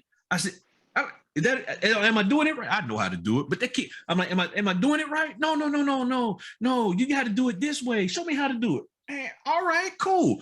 The reason why I do that, because if the kid realize that you cool, they ain't gonna be up there trying to chew the table and eat the papers and stuff and grabbing the pens and but if the kid is like, you don't know who Spider-Man is, oh no. I'm like, you know Venom, right? Yeah. You talk to the kid where they at, even if you don't understand what the heck you deal with that, and then they're like, oh, okay, so the kid is calm now. And the next thing I know, I'm sitting there doing a signing with her, and she's like, can I just have you come and do other stuff for us and do another closing for us without going through them? Yeah. Okay, that's what I'm gonna do. Give me your card. Next thing I know, 6 weeks later, hey, can you come today? Yeah. That's all the answer was. Yeah, I was going to find a way to make it happen. What's your fee? Told her my fee. Bam. That's what you want. And it's doable. But some of this stuff out there that people are being trained in is not putting you in the mind frame of recognizing opportunities with people that's under $100. There are opportunities. There are people. Look, I did a close signing. It was $75. I rolled up. I'm like, man, nice house. I mean, I'm like, okay, make my house look like a little Tonka torch. I'm like, the people. I thought my house was nice. I'm like, man. Come to find out, the two people in there, the husband and the wife, were people that work. They work in the mortgage industry. Now their closing was $75. And just from I'm not telling people what they need to get paid. This is just for educational purposes only, YouTube and NNA and the rest of y'all. But that's what the fee was. I took it. Things are slow. I got to pull in money. I'm looking at volume now rather than the actual dollar amount per signing. It's the volume of money coming in for next month when my bills are due. And next thing I know, they're like, yeah, we're in the mortgage. And they didn't tell me. But I had a feeling something was going on. I was like, something, because they were really watching the way I operated. And when I did the oath, because a lot of notaries won't do the oath, I said, I need you to raise your right hand. I said, do you solemnly swear under penalty of perjury for the Commonwealth of Virginia that the answers you give to the affidavits are true to the best of your knowledge? And the wife was looking like, okay. And she was like, what? I said, yeah, we're supposed to do that. And she's a notary. And she's like, I ain't never done that before. I didn't know. I'm like, yes, ma'am, you're supposed to. Oh, man, wow. You know, I'm glad you hit on that, Griff. I had that happen a few months back, man. I went to a doctor's office. I had someone outside of the doctor's office, of course, contact me to go to notarize some documents at this doctor's office. So I get there, I'm reading the verbiage on documents, and I go ahead and give the oath. And once I'm done, the lady behind the desk, she said, oh, I've never seen she said, notaries, they actually supposed to do that? I said, yeah. She said, I've never seen one actually give an oath before. I said, yeah, you're supposed to do that depending on the verbiage on the documents. I said, it's supposed to do that. A lot of people don't. It's crazy, man. It's mind blowing how, people don't do, just the small things like that really count. Yeah. And my chiropractor, he has me notarize documents for him because he gets called in to court. And then if he can't make it, they send him the paperwork to sign the affidavit. And even though me and him have known each other for over 4 years, we do the oath. I say, do you solemnly swear affirm on the penalty of perjury? He like, yep. And I do it every single time because I don't want anything to come back on him saying that, oh, did you swear? Oh, I don't want him to be in a position to have to lie on me. Exactly. You see what I'm saying? So that's why I said, we got to do things right. And when I finished with that couple, they was like, okay, cool. So now I made another connection. They say, hey, look, and I tell people this, in my state, it's not necessarily an escrow state. It runs through the title companies. and a title state. But I tell them, I say, look, the title companies like to run stuff. They like to keep everything in house with them. But if you ever come across a problem and you need a notary, just give me a holler. I said, I'm not trying to take business away from them. I'm just trying to be an extension so that if you ever get in a situation that you need a notary to go somewhere that they're not going to send their notaries to do a closing, I got you covered. And they're like, okay, cool. Because when you market yourself, a lot of people think you're trying to take money from the people there, especially if it's a family-owned business. And they're sitting here like, well, you're taking money from Samuel and Karen and all of these people and Shaquanda. This is a family-owned title company or whatever. No. I'm here to assist and help out if you need it.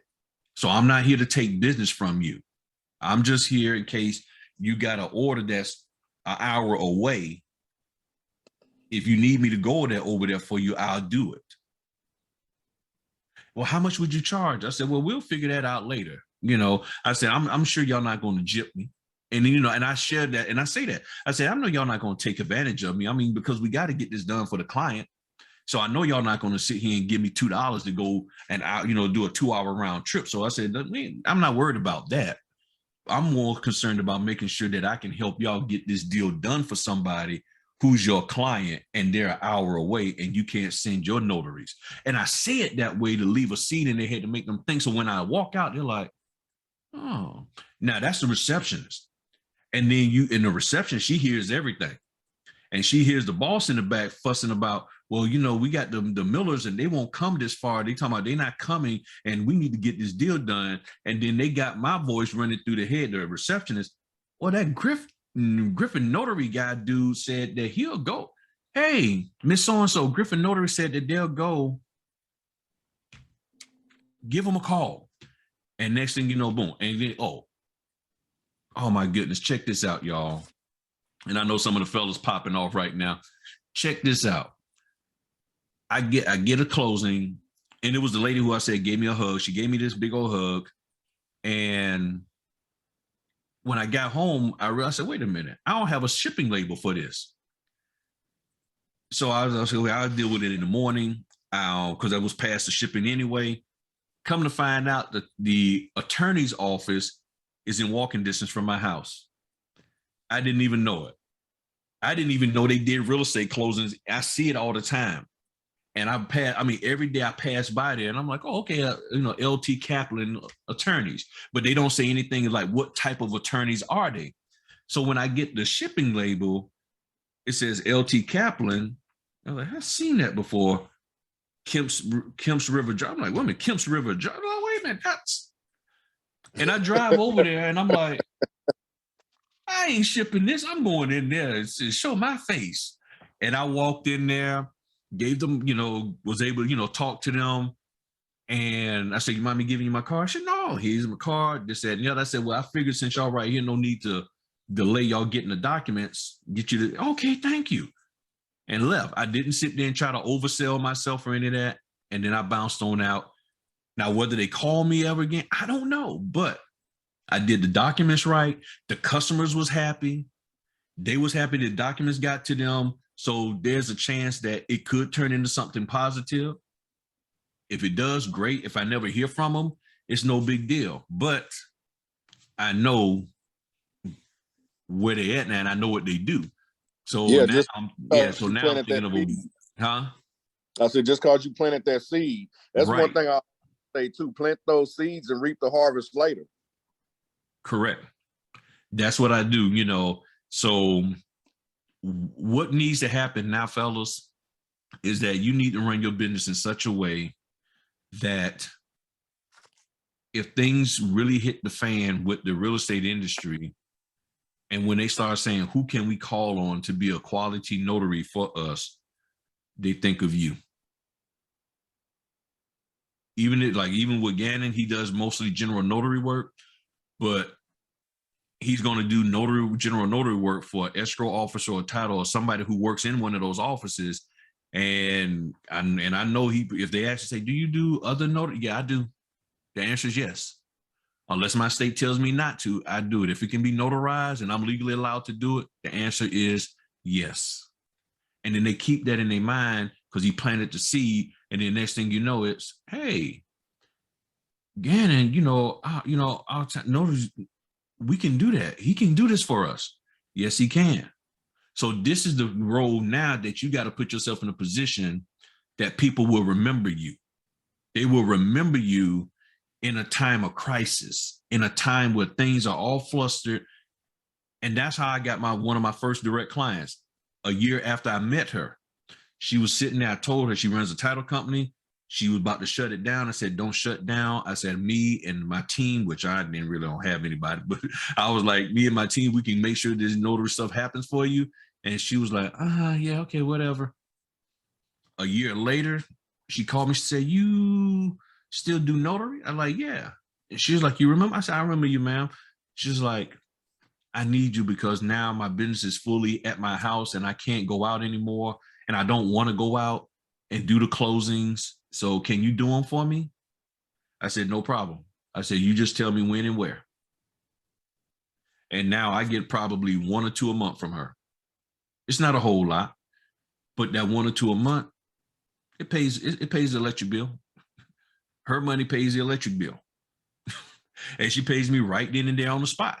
So that's my electric bill money or cell phone money. I mean, she paid enough that my electric and or cell can be paid all together. So I'm like, I'm cool with that.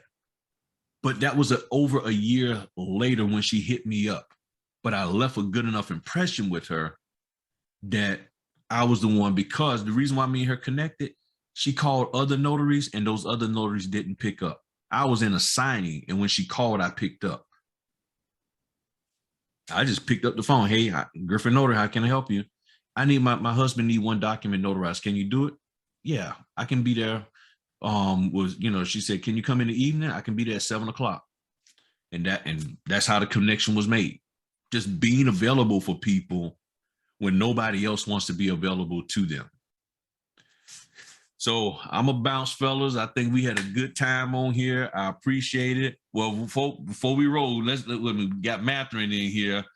You up here shaking and wiggling, hitting all kind of deer and squirrels and stuff out there. What you got for us to close us out, man? Man, it's been one heck of a day, man. Like, it's like that notary that I told you guys, UNQ, that I was using that in North Carolina today. Yeah. Completely screw up, man. Like, you're like, I don't know. I'm like, you had one job: go to the house, take photos, and send them to me. She contacted me talking about, well, I was going to edit the pictures. I was like, I didn't ask you to edit no pictures. I simply say, take pictures of the house, take pictures of the room, so I can see the condition. That was it. You wanna edit pictures, you wanna upload stuff. I'm like, that was not part of the instructions. I need full pictures. I'm like, I sent you a whole list. 3-bed house, 1 bath. I need pictures of everything. And I'm like, that was like, I need pictures of the front, like the front of the house. She took a picture of the sidewalk.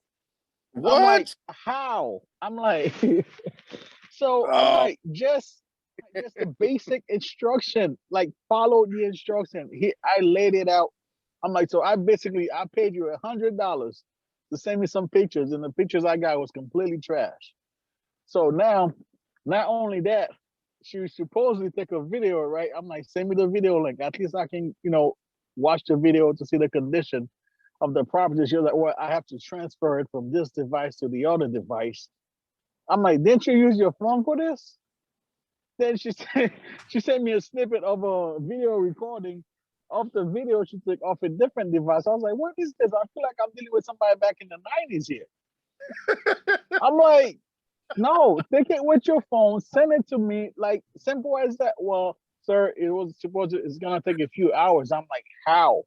I'm like, I had to call this homeowner by this afternoon because you didn't follow the instruction. I'm screwed. I can make an offer on the property, and you telling me, should I? Well, hope you have a great weekend. I will get the rest of the stuff to you on Monday.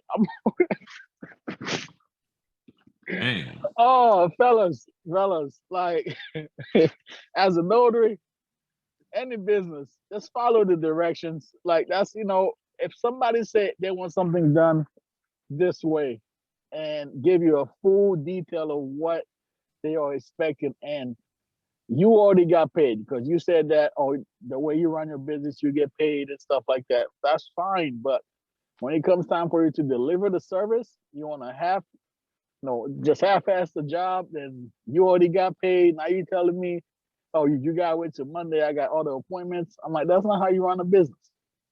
No, You take not at care all. of one client first, then you go to the next one. You don't tell that client, well, I have to go to my next appointment. I'll finish yours later. So it's, I try to keep the money within the notary industry by finding another notary in that area. But it's just like, this can be related to, the loan signing. Notary is not following the instruction, how you want it. Don't double side print. If they're asking for a picture, you take the picture of the ID. If they want blue ink instead of black ink, follow the instructions. It's simple. And I feel like people are trying to make this a lot harder than it actually is. And then I've been talking to Griff and Q about this for the past couple of days, and I'm like, then today was just it for me. A lot of people are just not using common sense, man. I mean, a lot of it's not rocket science. Like Griff said, you don't sign your name at the top of a document and then read everything else later. It's from left to right. I mean, it's not rocket science. Yeah, man. It was bad. If anything, just let's do what they ask you to do. As long as it's legal, you are able to do it within your state, and it's not, asking you to do anything illegal. Just follow the instruction, get the work done, and stop overcomplicating, because it's really not. Thank you. Now I'm out of $100, and it seemed like she has some. I don't know, she got a flip phone or Android, like one of them old ones. I'm like, lady. I'm like, now I feel bad because Razor. it is bad. I was thinking the same thing, Razor. Well, see, but guess what? But see, this is the thing, and this is for everybody, for whether it's a man or a woman he's referring to. The bottom line is, you got to be in the right mindset, and I'll put it this way. For some people, you wouldn't even, if it was a W-2, they would be like, okay, yeah, don't worry about it. I'm gonna get it done right. Yeah. For that W-2, they would get it done right. But then with their business, it's like, for other people's business, it's like they're real nonchalant, and they're just worried about being able to say, I made money. Yep. Get everything, man. What part of North Carolina was that in, man? Man, that was in Warsaw, North Carolina, in Duplin County. It's like you literally send me 7 pictures. Out of those 7 pictures, I can't even analyze the property condition, and you got paid $100. Wow. And you're telling me I have to wait till Monday for you to send me a video that you take from a different device? I'm like, come on. I'm like, look, I told her, I was like, look, I'm getting a lot of these properties in that area, and I was trying to establish a relationship, a business relationship, so that way I can reach out to you. But based on that, you're not gonna hear from me again. So you paid her before services was rendered? I paid her when what I did, I called the homeowner to verify, to confirm that she was there. The homeowner said, yes, she's here. She's taking the pictures. She's making the video.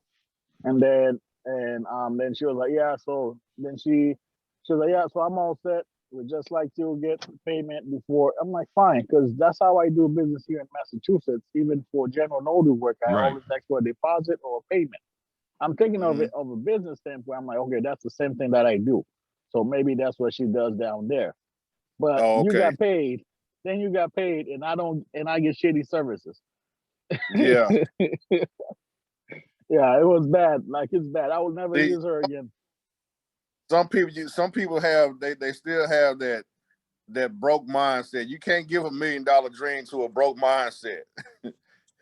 Right. They're like, they're willing to go hard for a W-2 for working for somebody else, but you won't put in that same effort and go hard for yourself when your name is attached to something.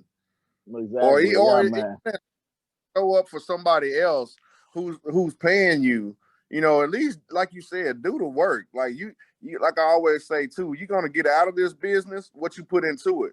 You do the work, you're gonna reap what you're gonna gain back what you the work, the blood, sweat, and tears that you put in. You're gonna get all of that back.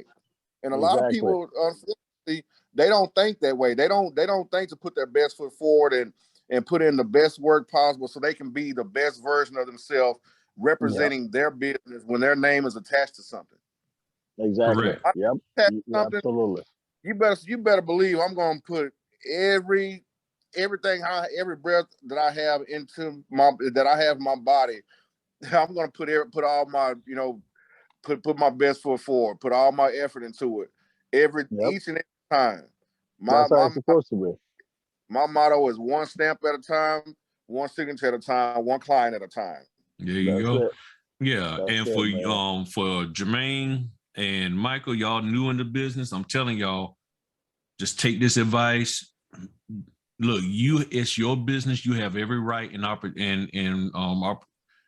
trying to say the right word. You have every right, and it's your responsibility to question what somebody's trying to tell you to do in this business, whether it's me or anybody.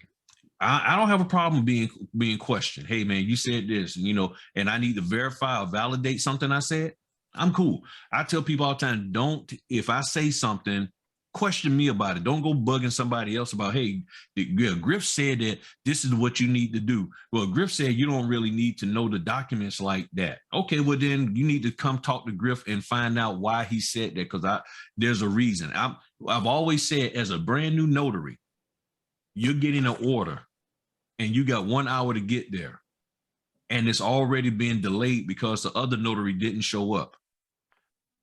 I think for the most part, when you get there, that couple isn't worried about you explaining anything to them because they're already an hour or two behind schedule. They're supposed to have closed at 4 and you meeting them at 6, and they need these documents dropped off to FedEx so they can get to the next place by tomorrow. You, as a brand new notary, trying to explain the documents and you're not familiar with them, how much sense does that make? That's what I'm saying. So you're sitting here trying to do what they said. They said you need to explain and show them the who and not the what and the why and not the what. Look, these people got to get on a plane. They got to go somewhere, and these documents got to be at the place tomorrow so they can do so that the person can do ... And you have every opportunity to get to FedEx in time, but you're sitting here trying to execute something that a notary trainer told you in a totally different state than where you're at. And you're sitting up here taking 3 hours to do a simple 45-minute closing. Why would I want to hire you again? And notaries are like, and one thing too. Yeah, go for it. One thing, what I love, man, is when I get to a closing, and I have, the borrowers there, and they tell me, oh, yeah, I've already read over that stuff, so we're just, ready to sign. I'm like, hey, that makes my job a whole lot easier. A lot easier. I love that. Yeah. And they ask me all the time, they say, how long? They're like, well, how long should this take? I said, it takes as long as it takes you to sign. Because again, they're trying to throw the onus on me, like, you're going to make this a long process. No. It depends on how fast you want to. I said, how much you want to sit here and massage the documents and read through them and cuddle up against them. And they started laughing. I said, however much time you want to invest into the documents, I can't rush you. I tell them, I said, yes, I have other appointments, but I can't rush you because this is your property. This is your money. So you take your time, do what you got to do. If we here for 4 hours, I just have to call the other people and let them know I'm running late. It's that simple. So, and they're like, oh, and now the onus is back on you. So now the husband is like, and the wife is looking at him like, or sometimes vice versa. One spouse is looking at the other like, are we going to be here all night because you want to sit here and read every page? Or are we going to sign it? Because there have been people, they did like what you said, Gannon. Oh yeah, they gave me the documents and I read through them, and then they want to sit there and read through them again with you. And read them. Yeah. And I said, why? I said, I thought you read. Well, I just want to see if they change something. I'm like, well, sir, I'm like, I said, you want to do that, it's fine, but I don't understand why they would do that to you. I mean, and I told him, one guy, I told him, I said, well, sir, if you're concerned that they're doing something incorrect with you, then maybe we need to get the loan officer on the phone. Because if you're concerned about that, and I tell them, I say, I don't want you signing something that you think is incorrect or that you're getting scammed. So how about I just go ahead and call the loan officer? Oh, no. You know, man, it's all right. Let's go. And then they go ahead on, because, you know, it's like, okay, if you concerned, I don't want you signing something that you think you getting messed over on, and then turn around and say, well, the notary made me sign. I ain't make you sign nothing. Mm-hmm. And then the cool part is you can make a note of that in your notary journal.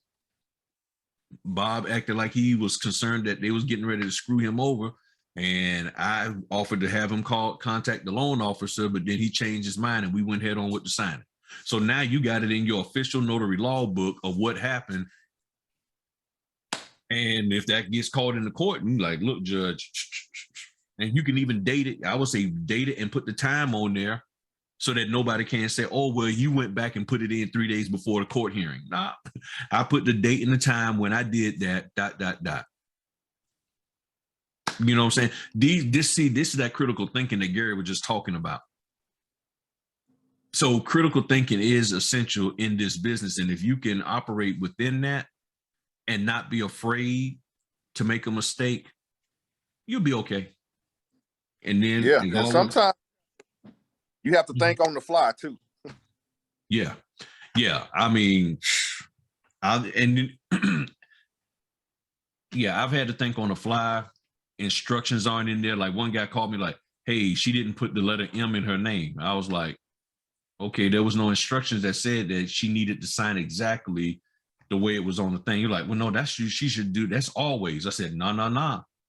I said, there's some companies, they don't have a problem with the person signing opposite of the way the name is printed on there. I said, however, but because of what you said, I will make note that for your company, this is what you want. And even in that, he said, well, I don't know, the title company may be okay with that. And I said, okay. And I even asked him right then and there, I said, well, if you want, I said, I can go reprint the documents that she didn't sign with the middle initial and go get her to do that. And I'll ship the documents back to you at my cost. And in that way, you know, you'll have them. And he was like, well, nah. And see, and what that told me was that there's a possibility that's a personal preference for that company. So like my wife always says, is it policy or personal preference? Because if it's personal preference, that's different. So it's like, okay, well, no, I said the title company said, he said, well, no, they didn't say anything. And the thing is, I gave them a scan. I didn't even have to give them a scan back, but I did a scan back and I uploaded it by accident, to be honest, because I was so much in the mode of doing it. I scanned it and then uploaded it. And what I've been doing is, if there's a company that I'm doing for the first time, I'm scanning the documents for my own record in case they come back and say, hey, you didn't do something right, because I don't know their processes. And I don't want to be in a situation where, hey, you've missed this, that, and the other, and I don't have any proof to show that I didn't. So what I do is I will scan it myself, you know, so I can have a record. And once everything's clear, nobody said nothing, okay, then I can delete it. But nowadays, it's probably best on all your orders to do a scan, even if they don't need a scan back, just in case somebody comes and says you didn't do something, and then they're like, oh, and then you point it out and they're like, oh, I'm sorry, yes, you did do it. Yeah, so why do you think I didn't do something? Okay, thank you, bye. You know, they just automatically will just assume that you did something wrong, or they lost the paper work, you know, something happened. And I'm gonna say this and then we can break out of here, fellas. A signing that I did over a year ago popped up. The paperwork got lost between the title and the lender. The deed and all of that got lost. And they called me up after the guy had signed it and everything. They recorded it. and then somewhere along the line, they lost it. Or before they they recorded it and they lost it. They had no copy of the documents at all. So I had to go out to him and get him to re-sign everything. So these companies, they can lose stuff within their internal system.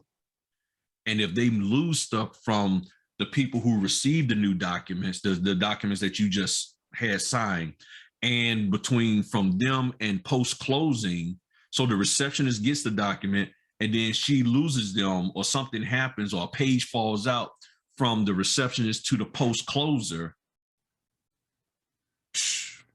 and then they're like, hey, you didn't do such and such. Yes, I did. I did do that. Or they lose the paperwork, let's say the signature page to the deed, and they lost it somehow, and then they slap in a signature page. They run a copy of it all, print a copy, and stick an unsigned signature page and unnotarized, and say, hey, you didn't notarize this document or get it signed. You can't put that past people, because they're W-2s and they're trying to hold on to that job. And they lost the signature page to the deed that had their signature and your notarization on it. They lost it. It got damaged. They spilled coffee on it or what have you. So instead of taking the responsibility for what they did wrong, they turn around and say, oh yeah, the notary didn't do this. And if it was no scan back, you have no proof that you did. Yeah, Griff, it's like the same thing that happened to me. What was it? Last week I was telling you guys about the client who called me saying that I messed up her loan modification. Yeah.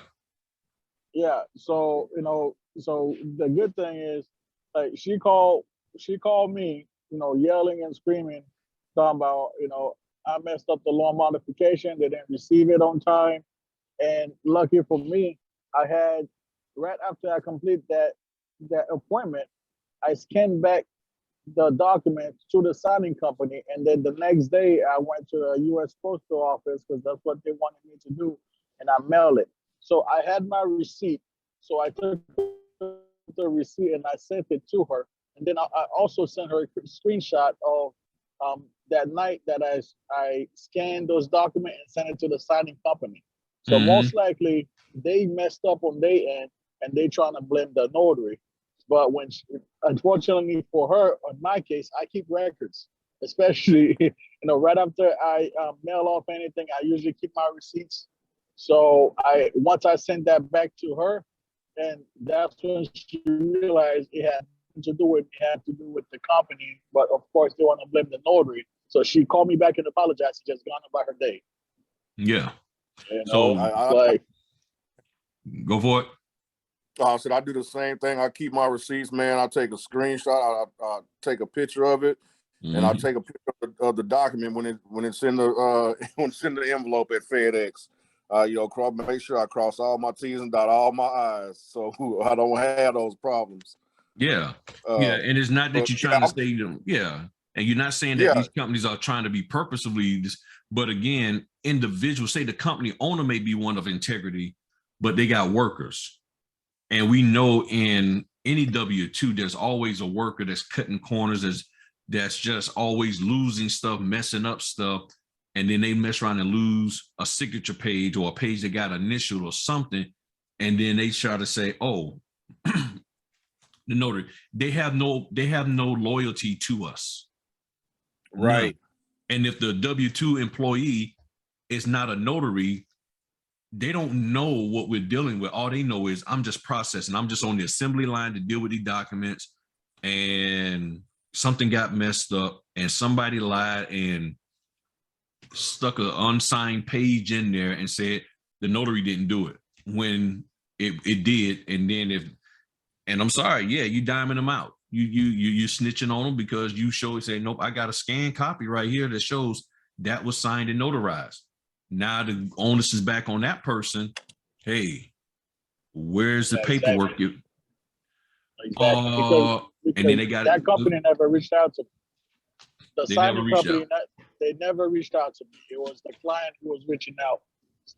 She was upset because they told her the notary messed up. But how come you guys never reached out to me? That doesn't make any sense, Griff. Right. That doesn't make any sense. So Right. you know what? In a situation like that, I'm glad that I always keep my receipt. So you know, if anything else like that ever happened, I can always prove to the client that everything was signed, notarized, and shipped out on time on my part. So talk to the signing company. Yeah. Well, Yeah, fellas, it's been. absolutely Oh, go ahead on for it. right. Go ahead on, man. Hey, this is my last thing, man. I'm gonna roll too. I want to just leave y'all with something, man. One thing that I learned about the Google algorithm with responding to reviews on Google for your business is to, when you respond to reviews on Google, make sure you put those keywords, whether if it's like Jermaine Notary Services or whatever. Just make sure that when you respond to those reviews that you put thanks for choosing Jermaine Notary Services, because that's how Google is going to recognize exactly what your business is catered to. And you trust me, it'll work out in your favor. You can thank me later on that. But yeah, always respond to those reviews, man. That's one big thing about this business is responding to reviews. And don't be afraid to ask for them, because you never know that a lot of people will definitely leave you reviews, and those reviews will do numbers for your back office and repeat business and drive more clientele your way. Sounds good. Well, fellas, thank y'all. Appreciate y'all kicking in here, man. We've been on here what 3.5 hours. Hey, that's how the fellas we roll and stuff. So I'm gonna post this on YouTube, and they're gonna get a kick out of it and everything. And it's gonna be some good, they're gonna see that's good conversation to help them out and everything. So those of you on YouTube who watch this, thank y'all. Hit the thumbs button, like and subscribe, all that good stuff I'm supposed to say that I keep forgetting, and all of that. But now he done popped up. Now look who done woke up. Look who done woke up. Sitting up there looking like a baby in swaddling clothes. Lying in a manger. Well, it is what it is. I mean, I had 4 closings today, and I was like pooped. And I'm like, okay, I'm just gonna listen to y'all, catch some Z's. That's all right, my man. That's all right. Well, appreciate you showing up. Next move, man. I've been procrastinating about it, but that's gonna be my next move, is get my YouTube channel started too.